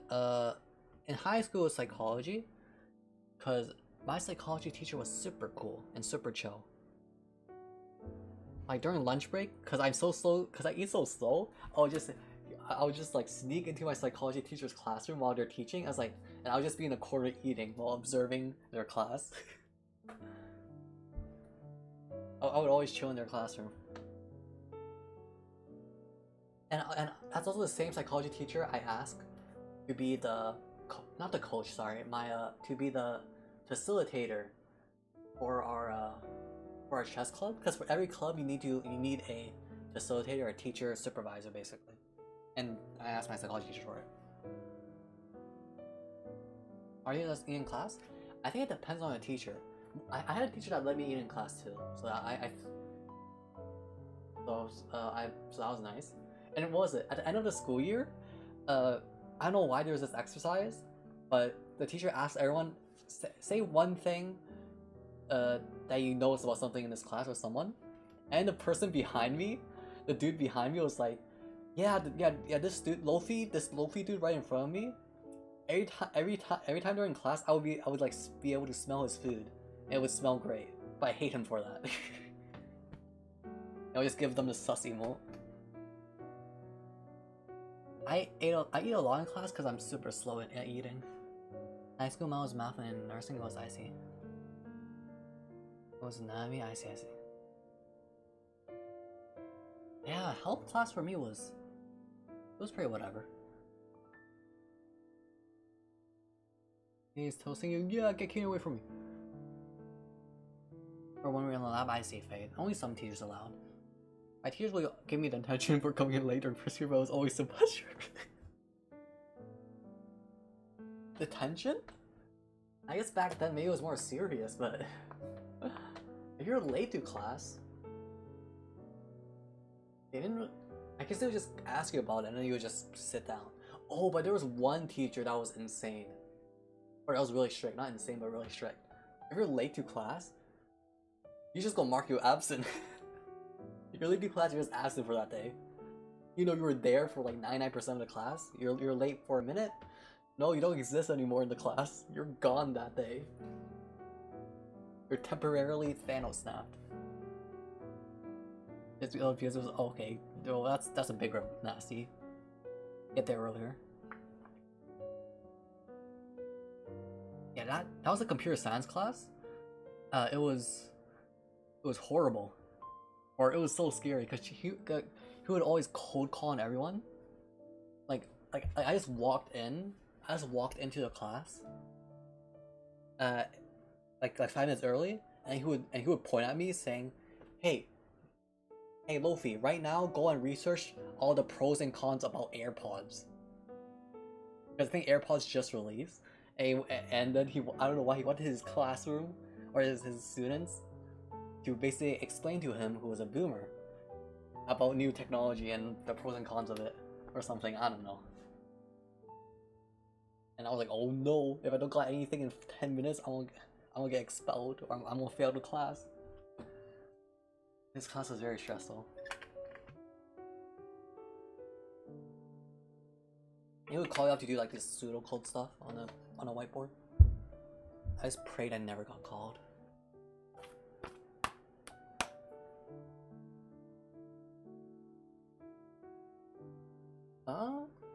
Other than that, most classes were pretty chill.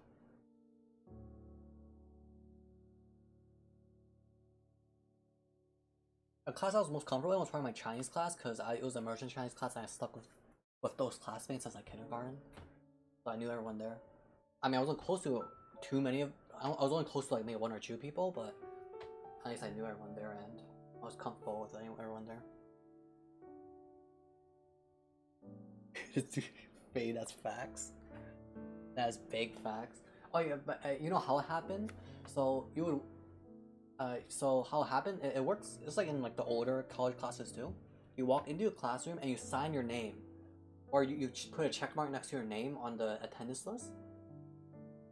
And then once the bell rings, teacher tells someone to quickly get that attendance sheet and go to the office to turn it in.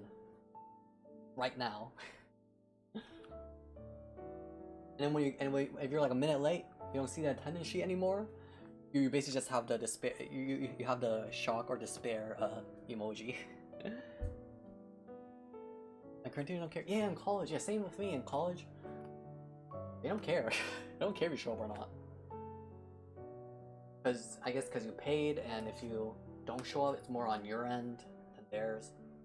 But maybe if you all have good grades, maybe it reflects well for a teacher. I don't know.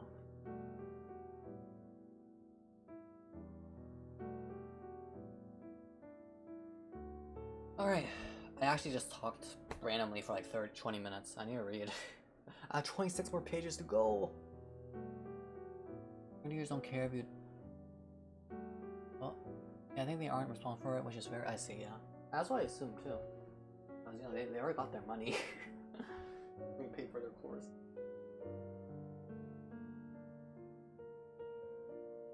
And while their students fail, well, oopsies. Alright guys, everyone, you're not allowed to talk on stream anymore. Do not chat. If you chat anymore on my stream, you're banned because I want to read. And y'all are distracting me. No more talking. I'm kidding. But I want to start reading now. Hi Lofi. Okay, Koba, you're banned. Koba, get out. No, Skiz, it's fine, it's fine. It happens all the time. You're good, Skiz. I appreciate it. Guys, what do we watch now that the trial is over? I'm sorry, I'm gonna loop Mofu, god dang it.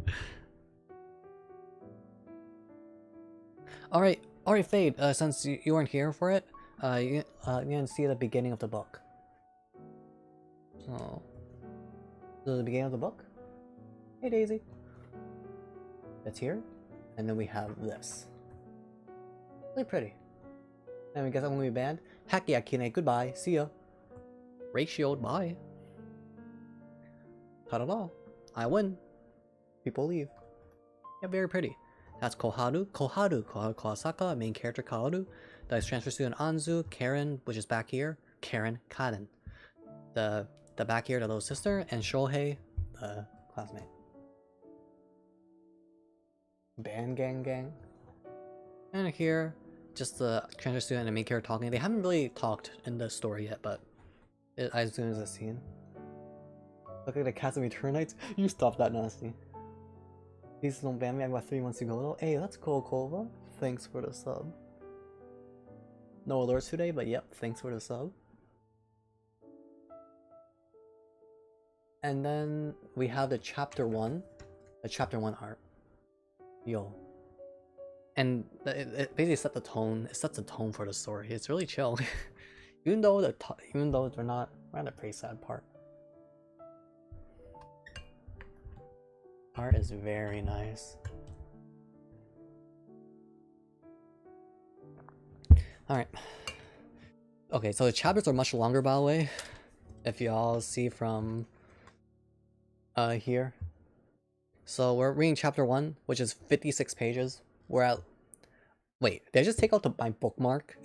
I took out my bookmark and then went back to here, so I lost my place. I'm trolling. But anyways, we're reading 56 pages today, so I'm probably gonna read for at least 1 more hour. And after that, is about 50 more pages, more like 44, I think.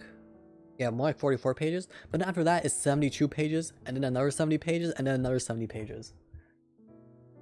I'm gonna have to split that into halves. I don't know. But, whew. Alright, where are we at? I think we're at page 40, right?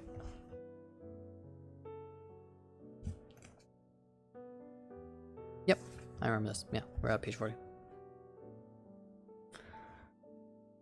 Alright. Do you guys want to go back to reading now? Y'all just do whatever y'all want. I'll still read chat here and there, but I won't focus on reading. Alright. Oh my gosh, so much talking to stream. You just starting reading? Oh no, I took a 20-minute break, Koba. It was supposed to be a 10-minute break, but it ended up being like 20 minutes. And I was just standing up and stretching. We've already read 30 pages. Or 27 pages. And we have 26, and we have 26 more to go.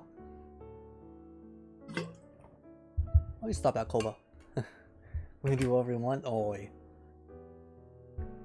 I'm still watching all. Okay.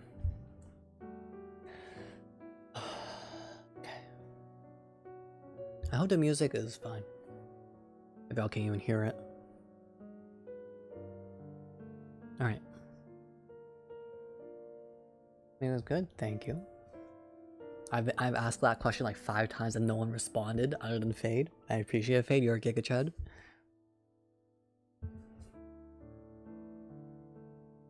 Mofu just gave me the clown emoji. Or at least I did for a while. until I was startled awake by a series of loud thumping and crashing sounds coming from downstairs. Already, I knew the culprit was no common burglar. Even in my half-sleeping torpor, I had a pretty good idea as to what was going on down there, so I decided not to pay any mind. Laid my head back on my pillow and closed my eyes once more. Karu, get down here. Ugh, god damn it. I got out of my bed and took a deep breath before heading into the living room, where I found my father, who had gotten back from his job at the town hall. He had yet to change out of his slacks and button-down shirt, and he was sitting on a floor cushion at the low table. His face was flush red, and he looked positively drunk. I watched his Adam's apple bob up and down as he glugged a tall glass of water. Yo, when you're confronted by Giga Chad, you're like, man, this guy's good looking. You just like look at his Adam's apple and just get flushed. Or do I have an Adam's apple fetish? Alright, back to reading. His cheeks were gaunt, and specks of gray were peppered here and there in his disheveled mop of hair. He was really starting to look old. Though I suppose that was to be expected of a man in his 50s. Once he finished guzzling it down. Why does he use the word guzzling? The guzzle glibby god. Or the guzzle glizzy gobbler. The glizzy guzzler. Okay, I'm sorry. He slammed the cup on the table so hard that I thought it might shatter. Guzzle, guzzle, guzzle, guzzle. Oh my god. My IQ, no! I thought reading gives me IQ. Not the opposite. Oh no, Koba, stop. Yo, I'm not really a fan of apples, but yours? Wink wonk.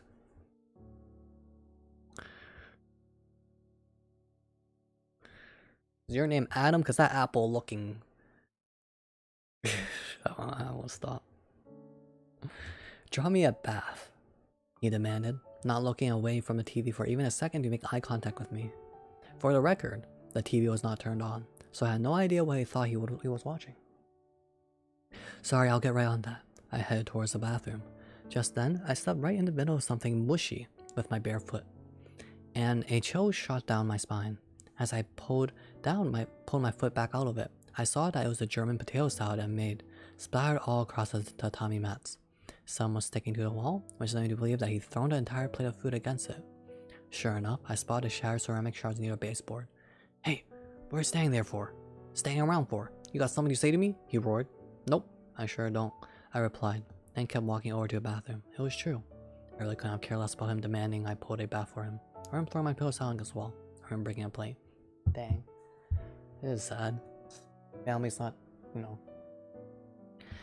not bussin'. Come on, Koba.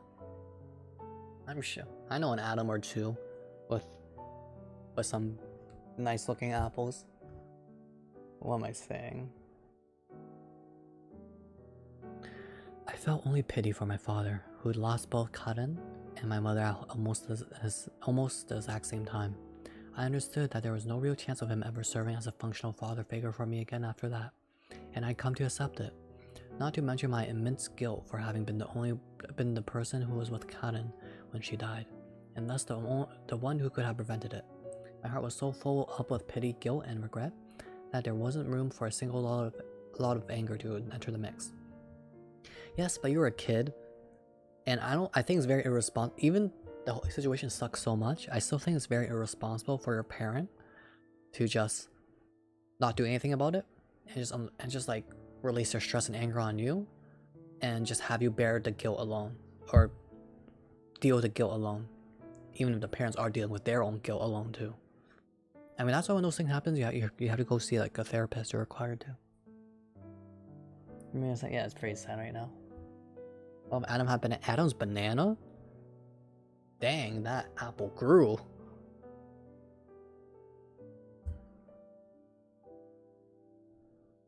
Like, on apple, is that a watermelon I see up there? Wink wonk. Looking like a pelican eating a fish. Is that the right bird? Pelican Goblin of Fish. Well, if I am Adam, just kidding. Wink wonk. Apple growing up facts. True, Luffy. Oh no, what's no fate, I'm sorry. Mofu doing triple dots. I'm actually losing all my IQ. Oh guys, I need to read. Oi.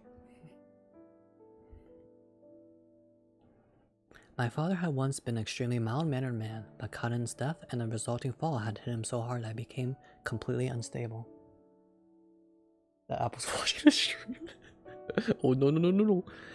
There are plenty of times like this one where he loses temper and started throwing things at me. There are also times when he'd become weirdly affectionate. At first, I tried to do whatever I could as his son to help dampen those massive mood swings, but then one day, he said something that made me stop caring altogether. Should've been you that died, not her. What the heck? Should've been you that died, not her. Why would you say that? Wait, Mofu, no, please, why are you so angry? It's like you're Adam, Mofu.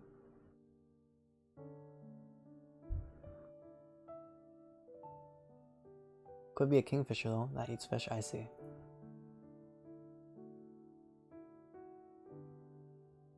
This is messed up, holy moly. Yo, you need to find a therapist, my dude. Both of you. I definitely feel bad for the MC though. And also, I don't know the reasons behind the mother just people leaving too. Like, they just basically, after the death, they just really don't even care about like their remaining son. It's effed up everywhere.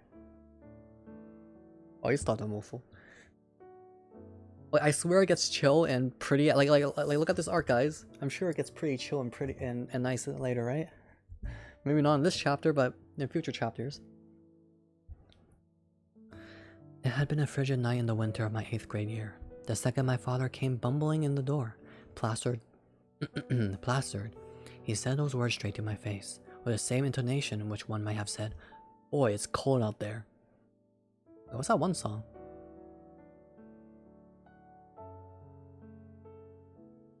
Is like the one Christmas song? It's cold out there. Oh no, it's baby, it's cold outside. I honestly couldn't blame him for feeling that way. I was surprisingly calm and accepting of the sentiment. It didn't rattle or hurt me one bit. What it did do, however, was pull the plug on any desire I might have felt to grow closer to my father and help him get back on his feet. All that went swirling down the drain when I finally realized that he never thought of me as his son in the first place. This is really tough. I was a product of an affair Okay, never mind. That explains some of it, but god dang.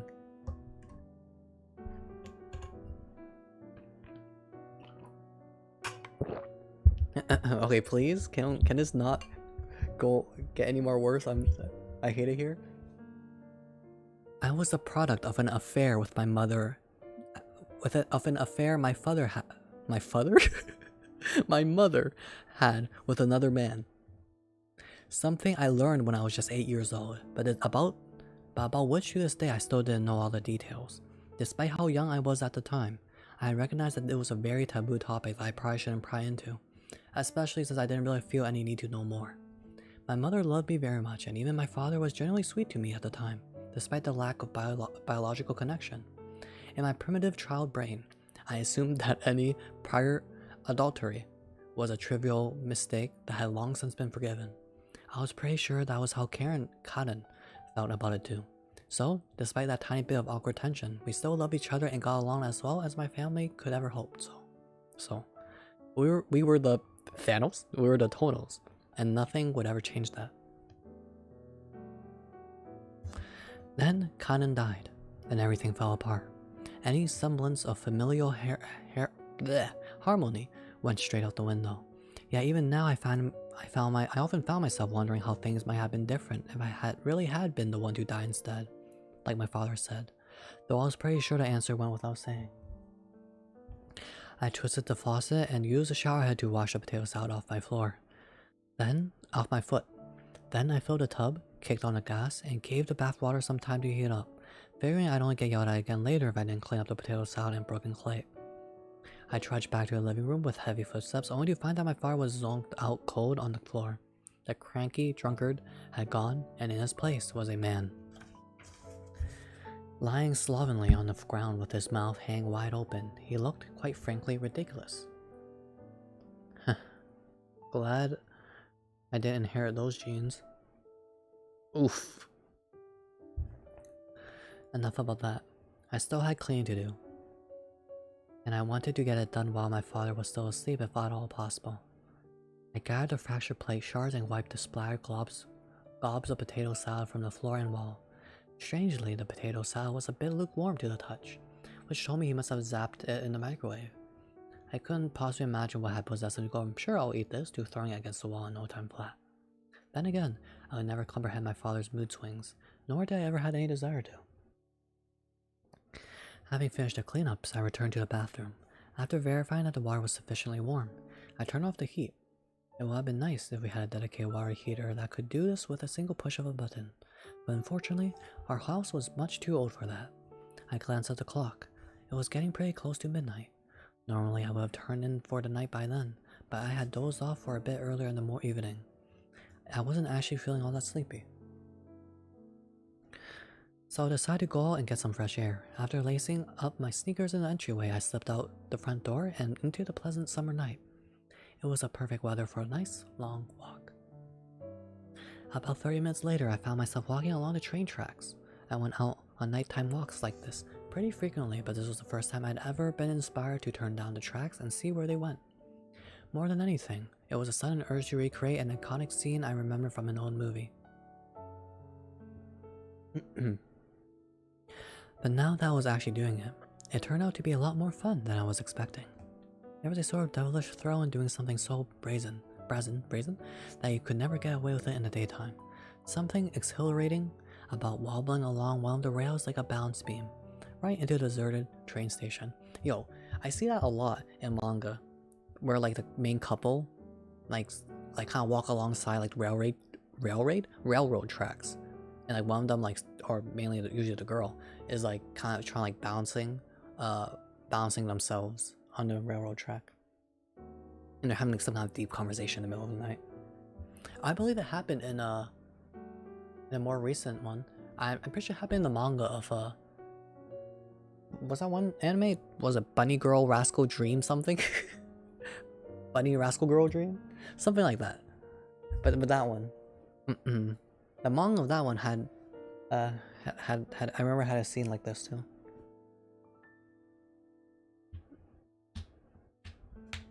I'm pretty sure.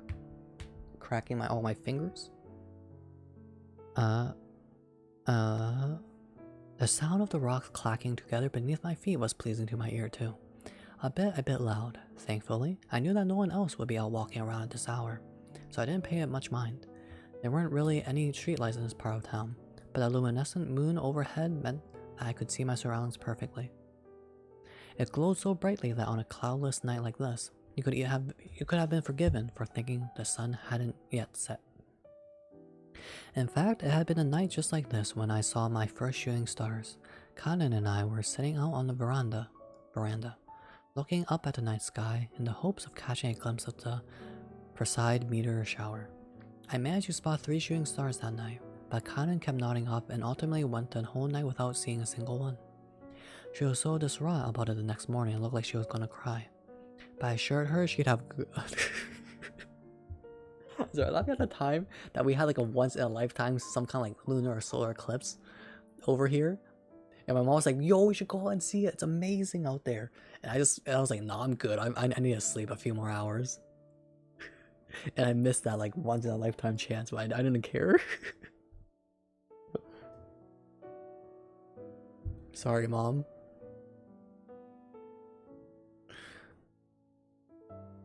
It was like once in like a few centuries. I don't know how rare that is.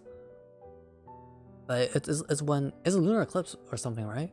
Like it was like daytime, but then it got dark like for like a good minute, or a good dozen seconds or something. All right. And it specifically happened along like Oregon, Washington, Canada, California, I think, or was it just Oregon? I forgot. All right.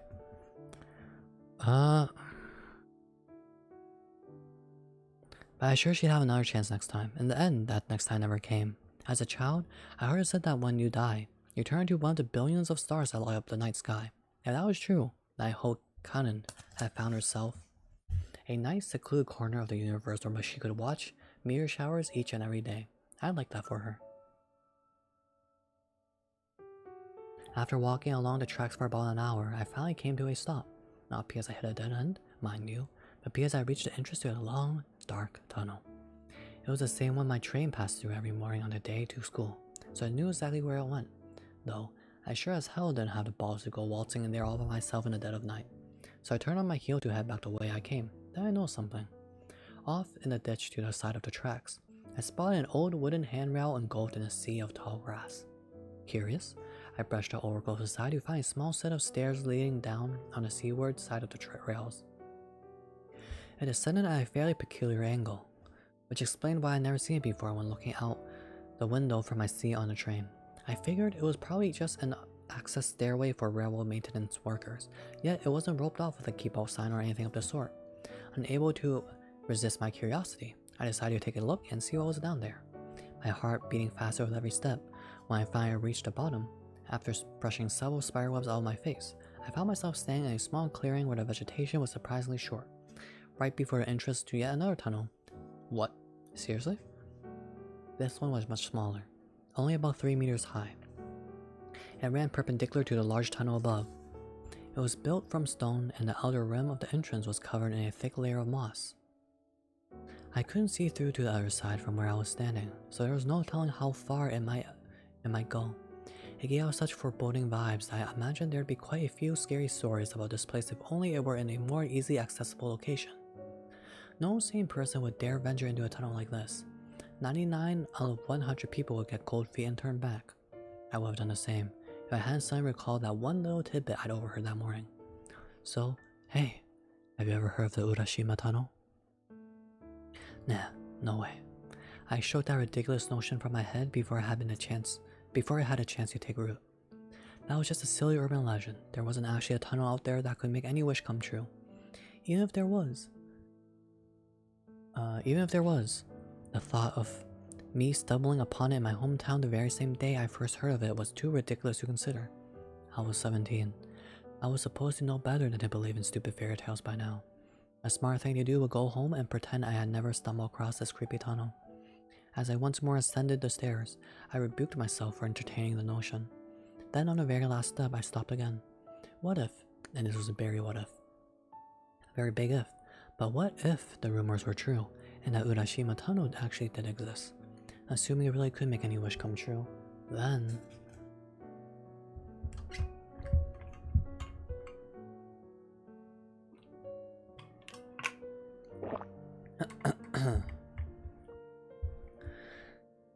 Would it be possible to bring Kanan back to life? With only the flashlight function on my cell phone to light the way, I took my first tentative steps into the tunnel. I decided I would only take a quick peek inside, walk in a little ways, and if I didn't find anything, I'd walk right back out. I moved forward slowly, watching my step to make sure I didn't trip or step in anything foul. The smell of raw earth permeated the air. I'd been mentally prepared to come across a dead animal carcass or two, but so far I hadn't seen a single fallen leaf on the ground. In fact, the interior of the tunnel was remarkably clean, free even of the thick moss that lined the perimeter of the entrance. The only really unsettling thing about it was the muggy, lukewarm breeze blowing through. That, combined with the fact that the passage was so narrow, sort of made it feel like I was walking down the throat of a massive, primordial snake. The dice have fallen. Hey, Dice, hope you're doing well. Going to a magic tunnel at 3 AM to summon dead Oh, are you kidding? You're not wrong. But you stop that.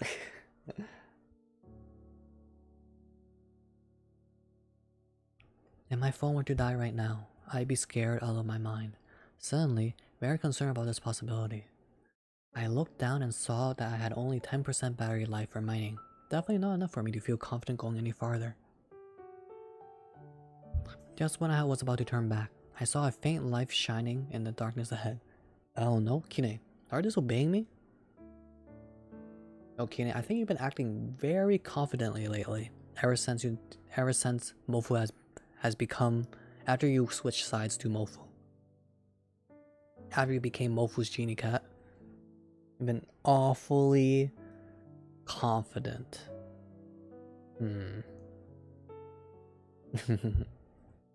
I'm watching you, Kine. You better behave.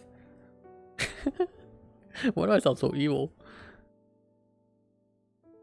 Where was I?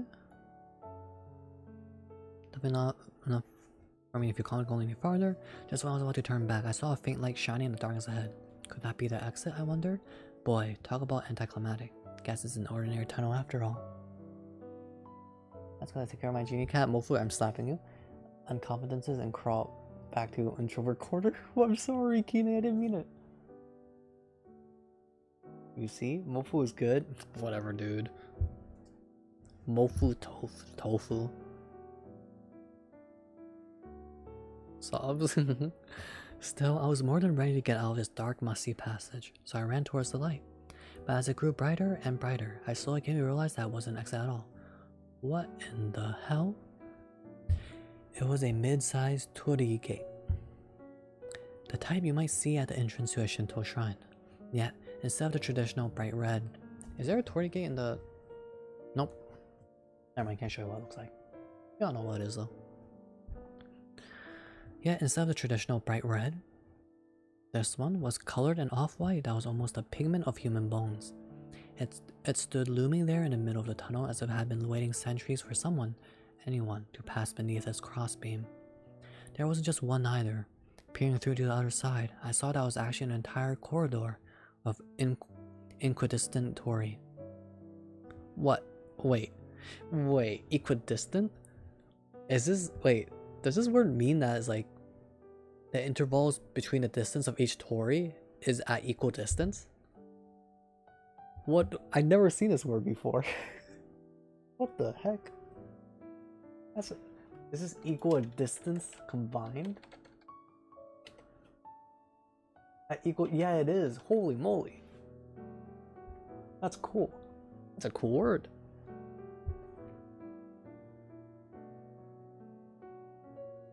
Wait, I know it's a cool word. You can also just say an entire corridor of equal distance torii. No, it doesn't make sense.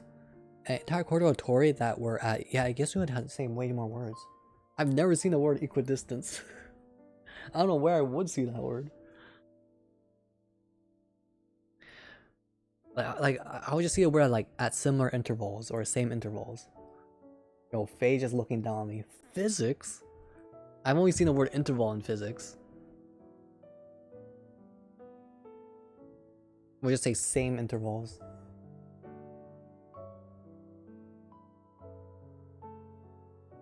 Never seen it either? Get wrecked, Mofu. See, Mofu's as dumb as me. One after another. Even more bizarrely. The light I seen earlier had actually come from a series of torches that hung diagonally off the walls between each torii and pointed towards the ceiling. They are mixing that word to mess with people? What the heck? Oi. Smackalofi, oi. Every flame burned still and bright, hardly wavering in the slightest. Whatever this place was, it clearly held some sort of spiritual or religious significance. And my gut told me I should think twice before going any farther. I had no idea where I was, nor had I ever heard of there being any ceremonial sites like this anywhere in my neck of the woods. I tried to check my GPS location, but my phone wasn't getting any service. A common occurrence in many parts of Kozaki. To be fair, but right then it was awfully eerie to be totally off the grid. All of a sudden, I was stricken by a deep and primal sense of terror. I need to get the hell out of here. I should have never gone so far to begin with. But once again, just as I was about to turn back, something a little deeper in the tunnel caught my eye. What's that? Why'd I get oid? Because being put there to mess with people, and I was infuriated that was the case, and I couldn't release my anger on anyone else but you, Fade. Oh my gosh, my voice is actually dying. As you can see, my voice sounds very like very raspy now. Oh, reading freaking 56 pages, ain't it? But this story is really good though. Or I'm really liking the writing and the vibe of the book. It's really chill. It's really chill. Even though it's kind of rough, like the main character's past is kind of bad RNG. Something small and red lay on the ground just past the first torii, but the tunnel was too dimly lit for me to make out what it was. I decided I'd take a quick peek before heading back the way I came. With slow and steady footsteps, I passed through the torii and leaned down to get a better look. Looks like a sandal? It was well worn and faded red, small enough to fit a child. Oh shoot, is this Kanen's sandal? I slowly reached down and picked it up to examine it closer. When I saw a name scrawled in permanent marker on the heel strap, my breath caught in my throat. Kanen. I swear I didn't read ahead that way.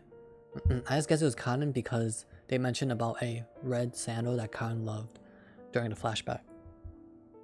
I'm just insane. I just remember everything. I'm an insane reader. My reading comprehension, 10 out of 10. I'm kidding. That's pretty obvious.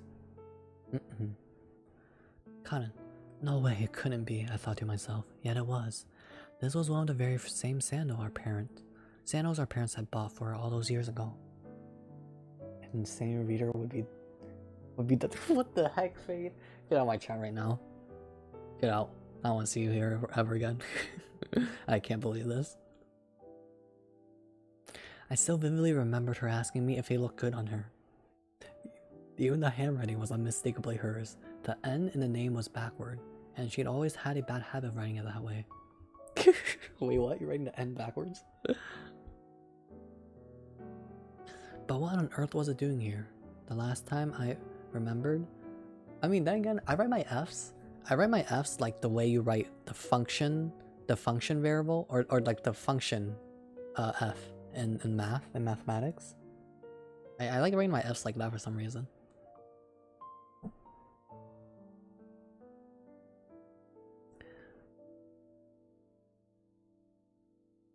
But whoever writes their A's like there's a freaking like with the serif on there, y'all are whack. Don't talk to me. With the top serif. But what on earth was it doing here? The last time I remember seeing this particular sandal was, of course, the day she died.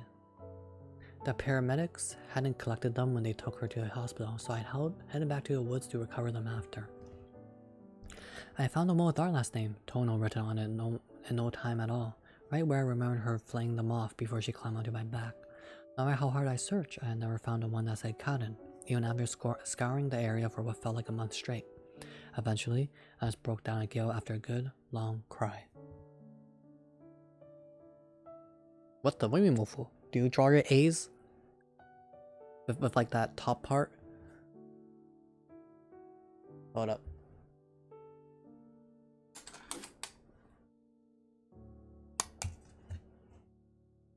Wait, why is there why is there SL on this? What was I writing?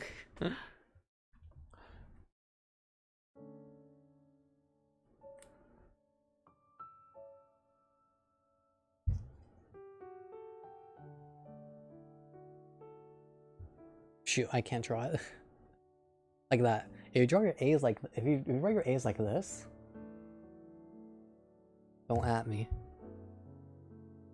Don't come to my streams ever again.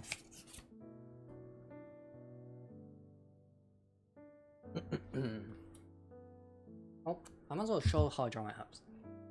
Or how I write apps.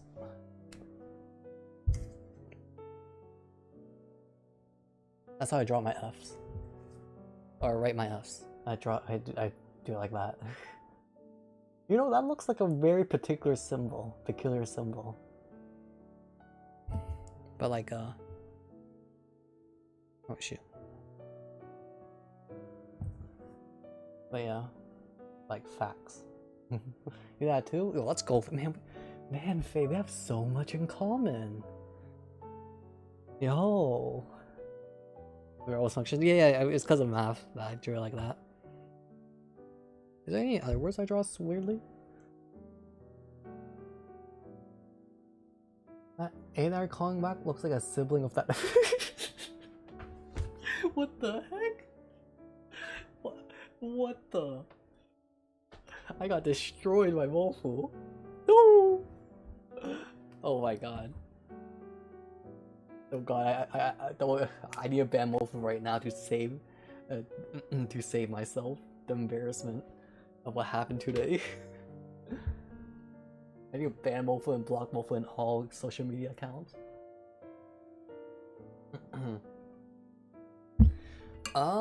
Is there any other letters I draw strangely? I don't think so.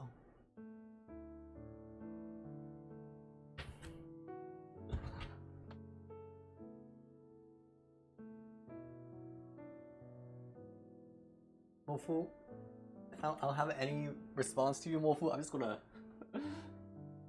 gonna slap you and send you violent gifs. I'm gonna send you gifs of me, of you getting destroyed. Or like suplexed.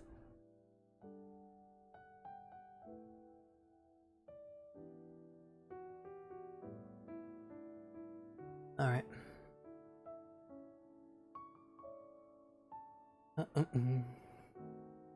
He's gonna sit.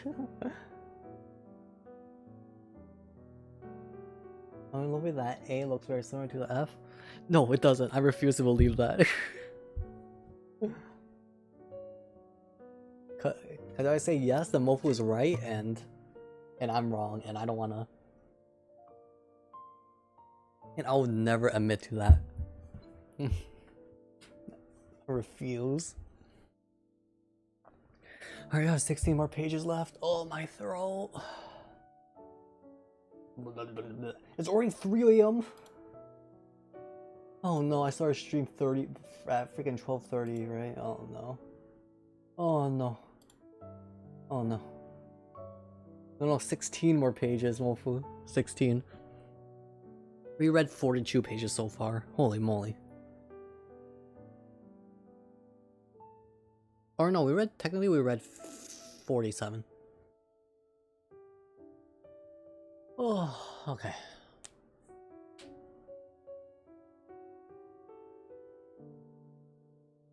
Ooh, wait, did I say 47? I'm in 37. Alright.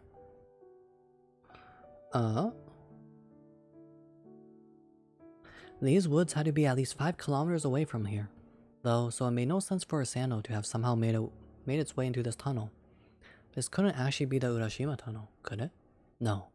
It was too early to jump to such drastic conclusions. Hell, a stray dog or a crow could have picked it up and dragged it into this place. Surely that was far and away the more likely explanation.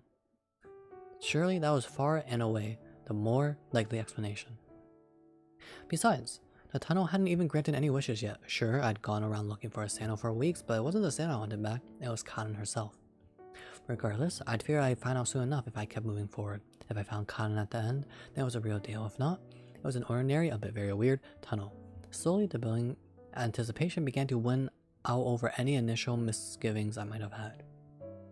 Putting the sandal in one pocket and my cell phone in the other, I ventured deeper within, curious to see how far these torii gates went. The torches were almost the more bizarre part, now that I've thought about it. How long had they been burning? It wasn't as if someone could have anticipated me coming in here and lit them specifically for me in advance. So I had to imagine they'd been burning for quite some time, but that begged the question as to how they had enough fuel to keep burning perpetually. There must have been some sort of secret mechanism to it. Maybe a floor panel or something that turned them on when somebody walked inside. What is this, freaking Minecraft?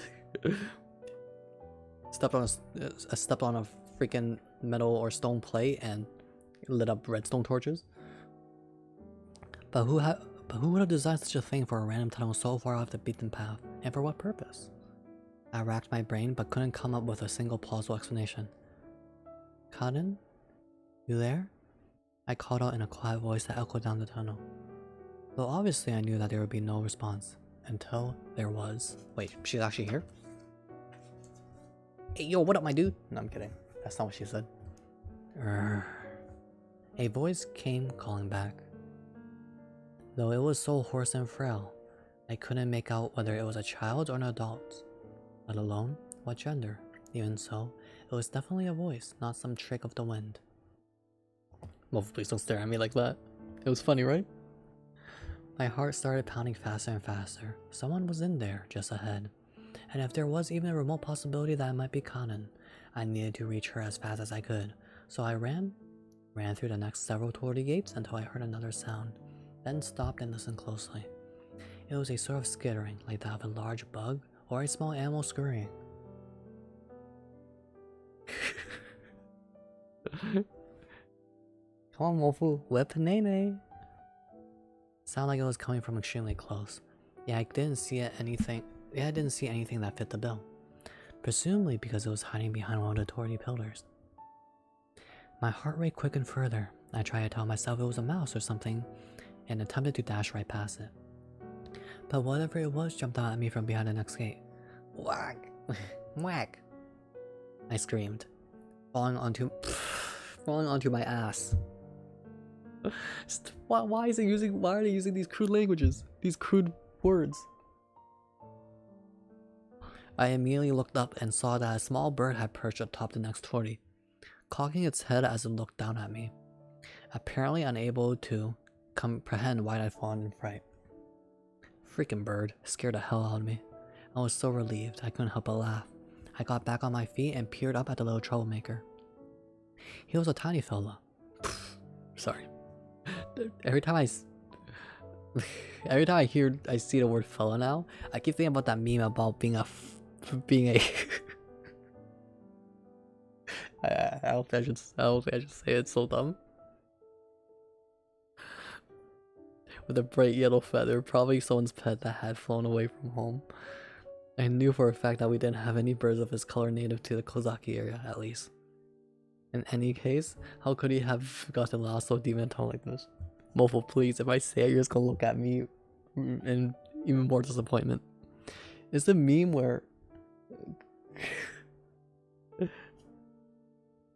this guy ain't a smart fella, he a fart smeller.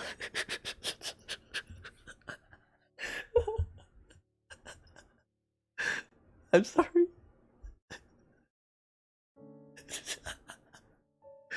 And when I see the word fella, I just remind myself of the meme. I'm sorry. Oh, okay. Good times. I'm so sorry, guys. I swear my reading streams are chill, pure, wholesome, and innocent. Shoot, almost as good as the sickle mode. Or it's just as good as the sickle mode. A joke I made. That was actually original though, unlike this one.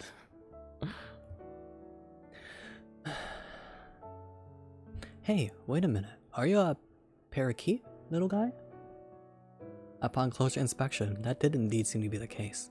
The beady black eyes, the rounded beak, yep, he was just a little budgie. I'd tell because we'd had one as a pet way back when his name had been Key. And he'd had the same yellow shade of feathers as this guy, down to the identical little white specks around his neck. That little birdie looked a lot like Key. In fact, the more I looked at him, the more uncanny the resemblance became. However, I knew that yellow feathers and white speckles weren't that uncommon for parakeets like him.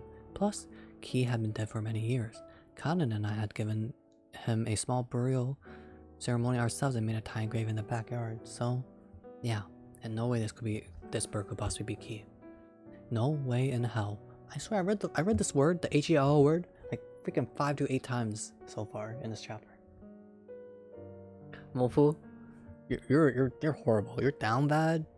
You laughed at that. Your IQ horrible. Mofu, I'm disappointed in you.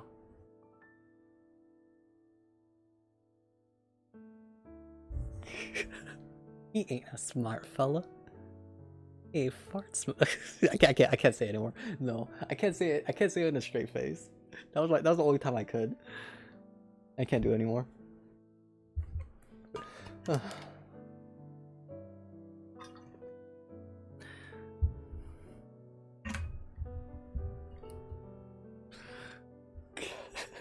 Oh shoot, I'll be laughing at all night. So sorry. Oh no. I don't know why it's so funny to me. It's so dumb. Okay, calm down. Calm down. We have freaking 13 more pages to go. And it's already 3:15 a.m. God bless me.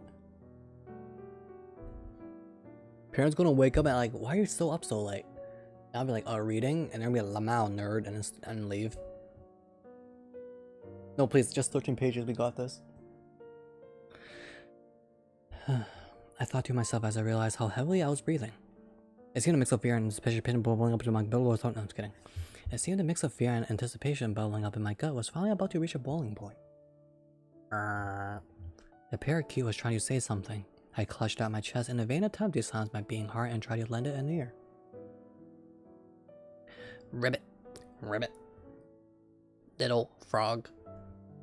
I still remember this like joke from my middle school teachers, like, what did the frog say? When he returned the book to the library. He ribbit. As he read it. He ribbit. Read it. Ribbit. Let me see what's saying there, please. Also me. Ribbit. Ribbit. Ribbit. I'm sorry, guys. Funniest middle school, funniest joke in during my childhood. I'm kidding. No, Nasty. Come back, Nasty. Alright, I just had to go. Don't buy Nasty. Oh my god, I'm actually getting hot because I'm laughing so much. Oh no.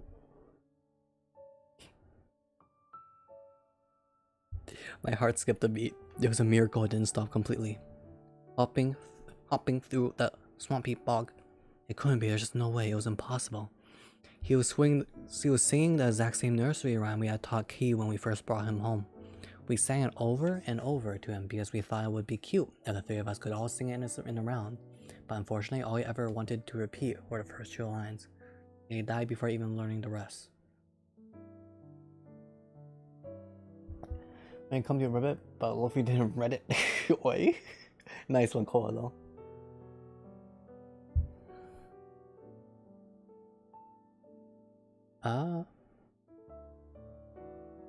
The bird sang like song in the exact same way. That was in addition to having the same color feathers and the same spotted patterns on its neck. This was all, quite frankly, impossible. My brain still ran at light speed, trying desperately to come up with some sort of explanation. I know, it must be a hallucination. I'm hearing and seeing things because I am in this creepy tunnel in the middle of the night, and my brain's exhausted. There's probably not even a real bird up there. I bet if I tried to touch it, my hand would go straight through. Enriquez_0920, thank you for the follow. Sorry, I don't have alerts on right now because I'm doing a reading stream.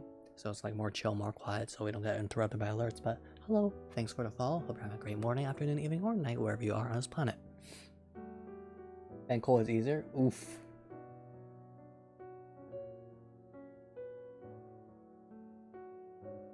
There's probably not even a real bird up there. I bet if I tried to touch it, my hand would go straight through.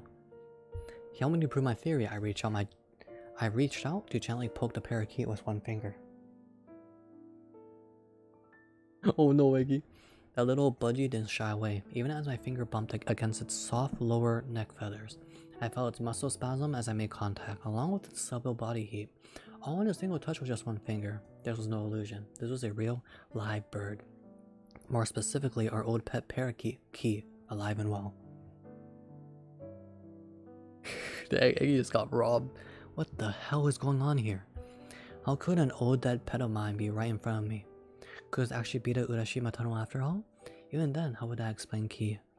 As I stood there grasping at straws, trying so hard to explain the unexplainable. Key flew up farther into the depths of the tunnel, and I reflexively gave chase. Even if there was still some doubt in my mind about him being the real deal, I started to want to lose him again. Alright, I'm so sorry.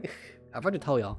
If you're actually interested in that movie of this book, and you don't want to get spoiled, the movie is coming out in like fall this year. The anime movie is coming out in the fall this year. And I'll probably I'll probably get someone to stream it, a Fade, in my own server. Like we did for Weathering with You. Or Mofu. Or do a Mofu server, but yeah. But yeah, the movie of this book, for this book, is coming out this year. It's pretty nice. I'm getting myself spoiled again. Oh, the 4K out. Thanks, V. I can always trust you. Unlike Mofu's dookie internet. Yeah, what was it? Weathering with You? I didn't mind reading the book before the movie. It was both nice, so I don't really care.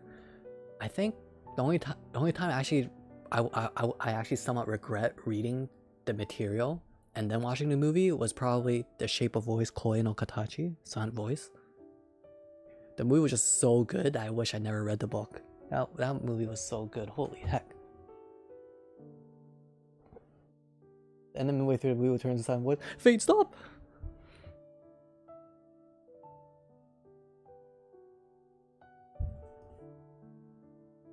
Then a moment later, I got a sudden sinking feeling in my gut, and I slammed hard on the brakes. He deserves that? What do you mean? I don't deserve anything. I only deserve the best. Something was gnawing at the back of my brain, almost like I was forgetting something very important. Generally, I was the type of person who would try to take an optimistic view on things like this. Like, if it was really so important, I wouldn't have forgotten it. However, something deep inside me was saying I should really think long and hard to try to remember this one. It was like some sort of premonition. I could feel it in my bones. A sense of impending doom slowly built in my chest that I couldn't quite place. Say, this was the Urashima Tunnel. Let's think it back to what my one and only source of that rumor had said about it. Please, no clown emojis? How had that girl at the train station described it this morning? I replayed their conversation in my head. So, like, say you've gotten your wish, right? And now you're ready to go back home. No, not that part. But the Urashima Tunnel doesn't let you leave that easily. I always take something from you in return. Yeah, right after that. What was it that took again? Years and years off of your life. Go in a teenager and you'll come back out as a wrinkly old woman. Alright, have a good one, Eggy. Have a good sleep. Kine oi, no clowns. No, I'm kidding. My stomach dropped. I could feel the blood draining from my face. Yes, the Urashima... I just imagine just coming out of the tunnel and just saying, ah, shoot, I grew up. Man, or grow up. And he grew up. Snapchat filter IRL. Yes, the Urashima Tunnel could grant any wish, but it took years off your lifespan as a toll. How could I have forgotten the most important part of the whole urban legend? Now I stood. Conflicted, torn between the enticing thought that I might find Kanen just ahead and the fear of selling my entire life away in exchange. In the end, my fear won out. After all, I had no way of knowing how far this tunnel went, or if I really would find Kanen at the other end, so continuing on like this seemed far too dangerous. Oh my gosh, I have like freaking 10 more pages. I only read like, what, 6 pages? So, having finally made up my mind, I whirled around and set off sprinting at full speed back to the way I came. I exited the tunnel as fast as I could, stumbling so frantically through the dark that I nearly fell over on more than one occasion. Yet, when I looked ahead, the entrance seemed much closer than I expected. When I reached it, I practically dove over the threshold back into the outside world, rolling over a few times as my body hit the ground. Despite the stains, I still no doubt gotten all over my clothes. I simply lay there for a while, looking breathlessly up at the night sky as the stars looked solemnly down at me in turn. When I finally caught my breath, I held my hands in front of my face. I saw no wrinkles, creases, or varicose veins. My hands looked perfectly fine, if a bit feminine for a guy my age. Wink wonk. Then again, they'd always been that way. He walked in 2 years old and came out at 296 years old. Magic. Oof. Bad RNG. Alright. No one chat anymore. I'm gonna focus on reading. Anyone who says a word gets banned.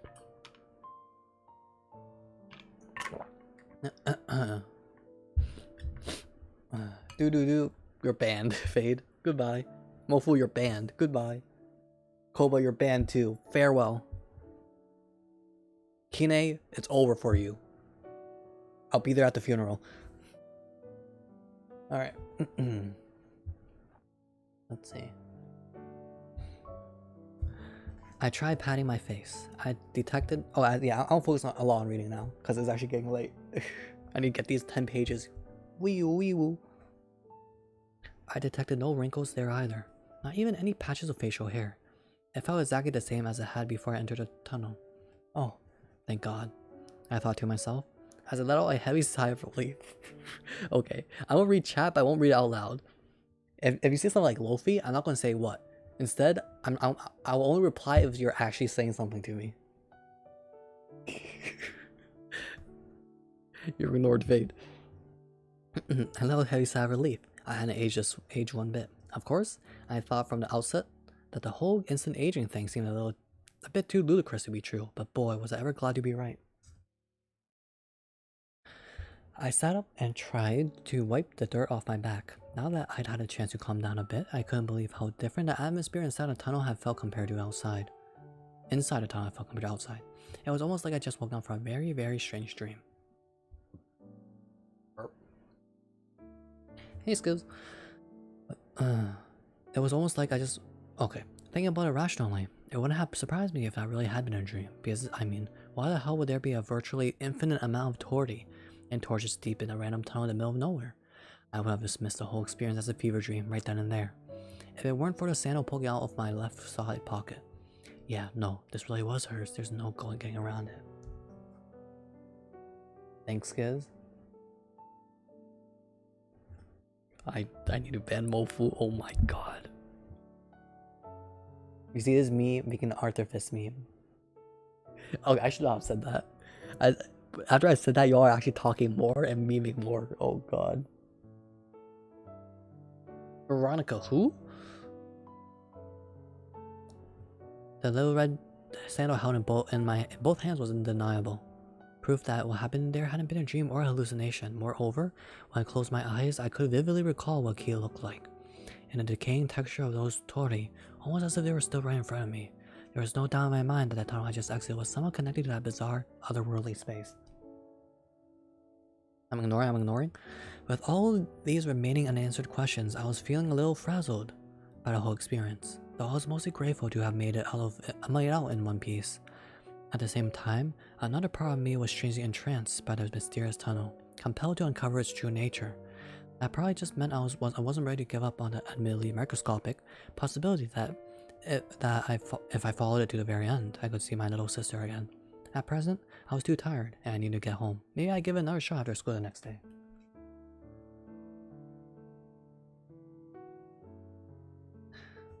I'm ignoring. Get that. Yo, this is Mofu. Pop. Gone. He do be good at art though. I crammed Cotton's sandal into my pocket, then trudged up the stairs to the train tracks and stretched my weary legs for a long walk home. When I made it to the house, I opened the front door quietly so as to not wake my father, then stepped onto the entryway. God damn, Mofu. Unfortunately, in the process, I knocked over an umbrella leaning against the wall, which clattered loudly as it fell on the hardwood floor. I winced, then hurried to set it upright before attempting to dash up to my room. But then, the hallway lights flickered on. Karu! Gasped my father, looking out from the doorway of the main bedroom. Crap. He caught me red-handed in the act of being out past curfew without permission.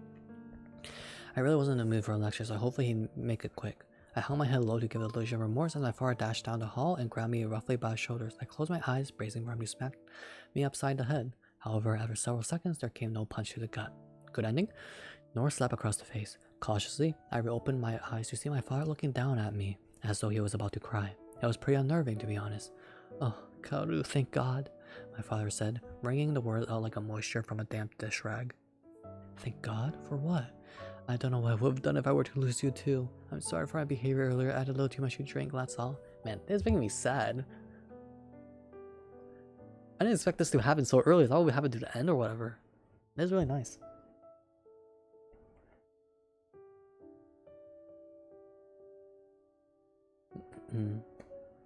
Facts, Keening. And Mofu, shut. No, I'm kidding. Be quiet. Also, I hate when people say shut or shut up. It's not nice. Also, me too, Mofu, shut up. Wait, Mofu, don't cry. You're making me feel bad. Aha! I see what's going on here. My father had gone into his famous post-hangover repentance mode and was desperately trying to atone for whatever aggressive action he might have taken while under the influence. Whenever this happened, he always turned almost disgustingly nice and apologetic, so I quickly told him not to worry about it. Okay, never mind. Maybe it's not a good ending.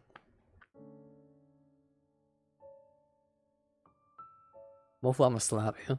I'm really sorry, son. I'll be sure to more carefully monitor my alcohol consumption going forward. He assured me, refusing to fully commit to going sober as usual. So please promise you won't run away from home again, okay? I nodded, though I find it a little ridiculous for him to imply that me being away from the home for a few hours was somehow running away from home. It wasn't like this was the first time it ever happened either. Never mind, it's not a good ending. I mean it, son. I kept getting calls from the school, and I had no idea what to tell them. Where on earth did you go anyhow? Wait. The time? Oh wait, is it by age differently? Age dramatically? Being in the Torii Gate area? I mean that time passes way quicker in there?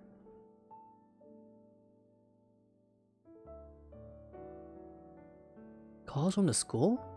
The hell he's talking about? I was extremely confused at this point, but I went ahead and answered his question regardless. Don't worry about it, I said. I went out for a little walk, that's all. But he refused to tell me, is that it? And so it must have been somewhere I couldn't approve of. No, I'm dead serious, I just want to get some fresh air. Be honest with me, son. Whose house were you staying at, or did you run off into the city? Check your Discord now? Fate, I'm gonna slap you. It better be important. Alright. Hi, Shrek. Oh, that's pretty funny.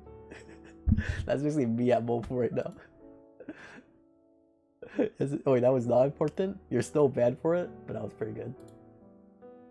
That's pretty good. I like it. Me at Mofo.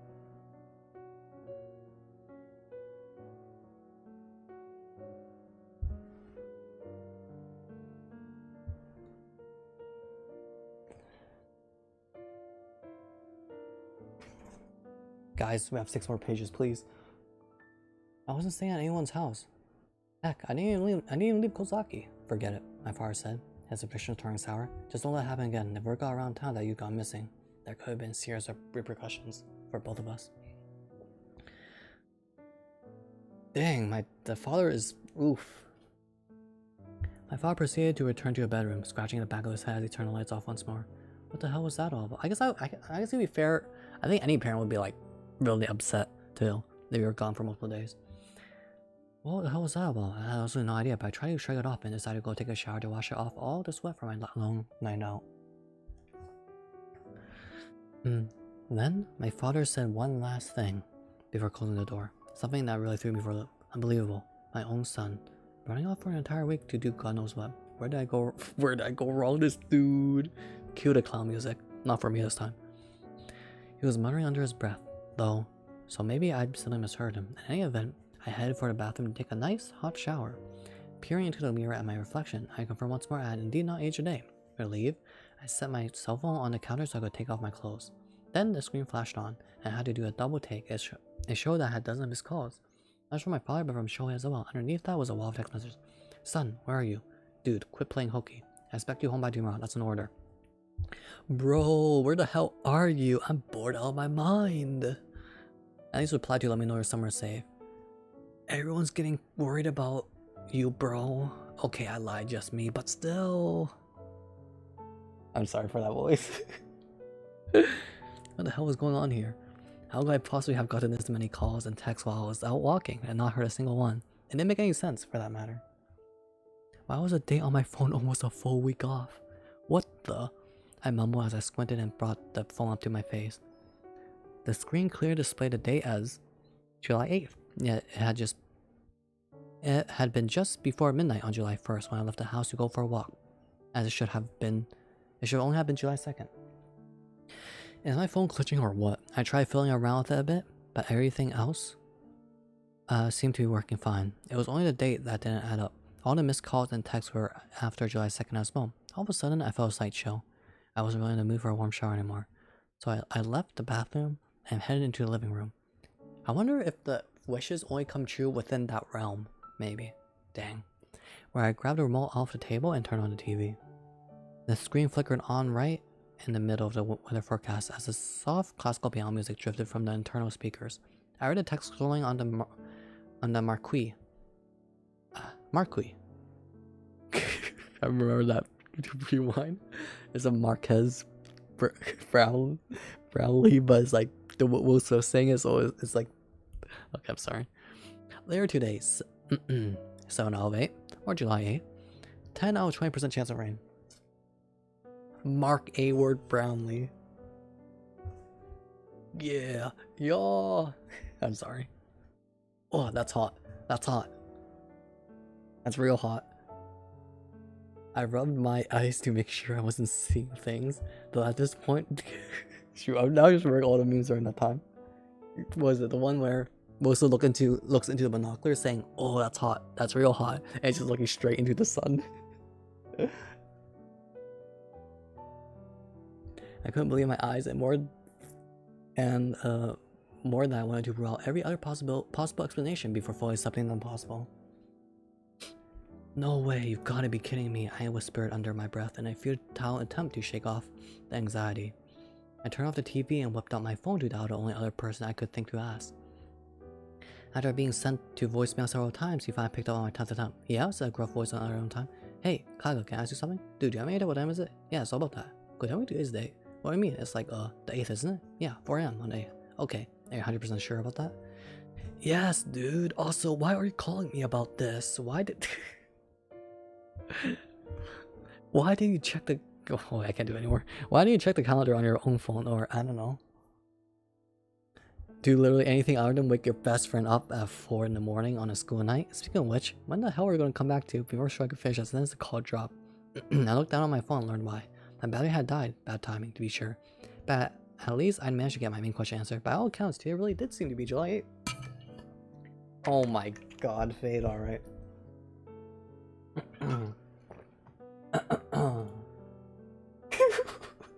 What?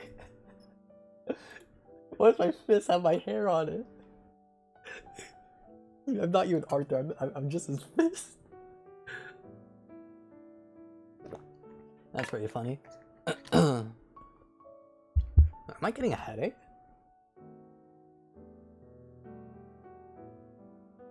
Am I shaking my head violently? My head hurts.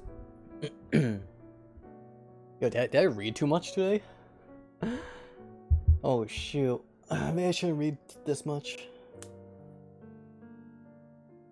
Or maybe it's because today was a tiring day because I had school. I'm usually tired on Thursdays. Yeah, that image is poggers. I'm almost done though. I'll be going to sleep after this. Not after some Sobrato pizza. What the hell, man? I felt a headache coming on. Yo, same, Kaoru. Me too. No, that's your brain cells panicking right now, oi. This just wasn't possible. I'd only been out of the house for 3 hours, tops. I maybe have been willing to accept that I was off by an hour or two, but a week? I ran back into a bathroom, and checked my face in the mirror again. My beard hadn't grown at all. I generally shaved it once every 3 days, so... Wait, really? So going without for an entire week would have been very noticeable. I guess aging as in... just time passes differently? So you don't really age in there, I guess. I didn't feel hungry either, despite not having eaten anything since I left the house a week ago, supposedly. The same could be said for my phone.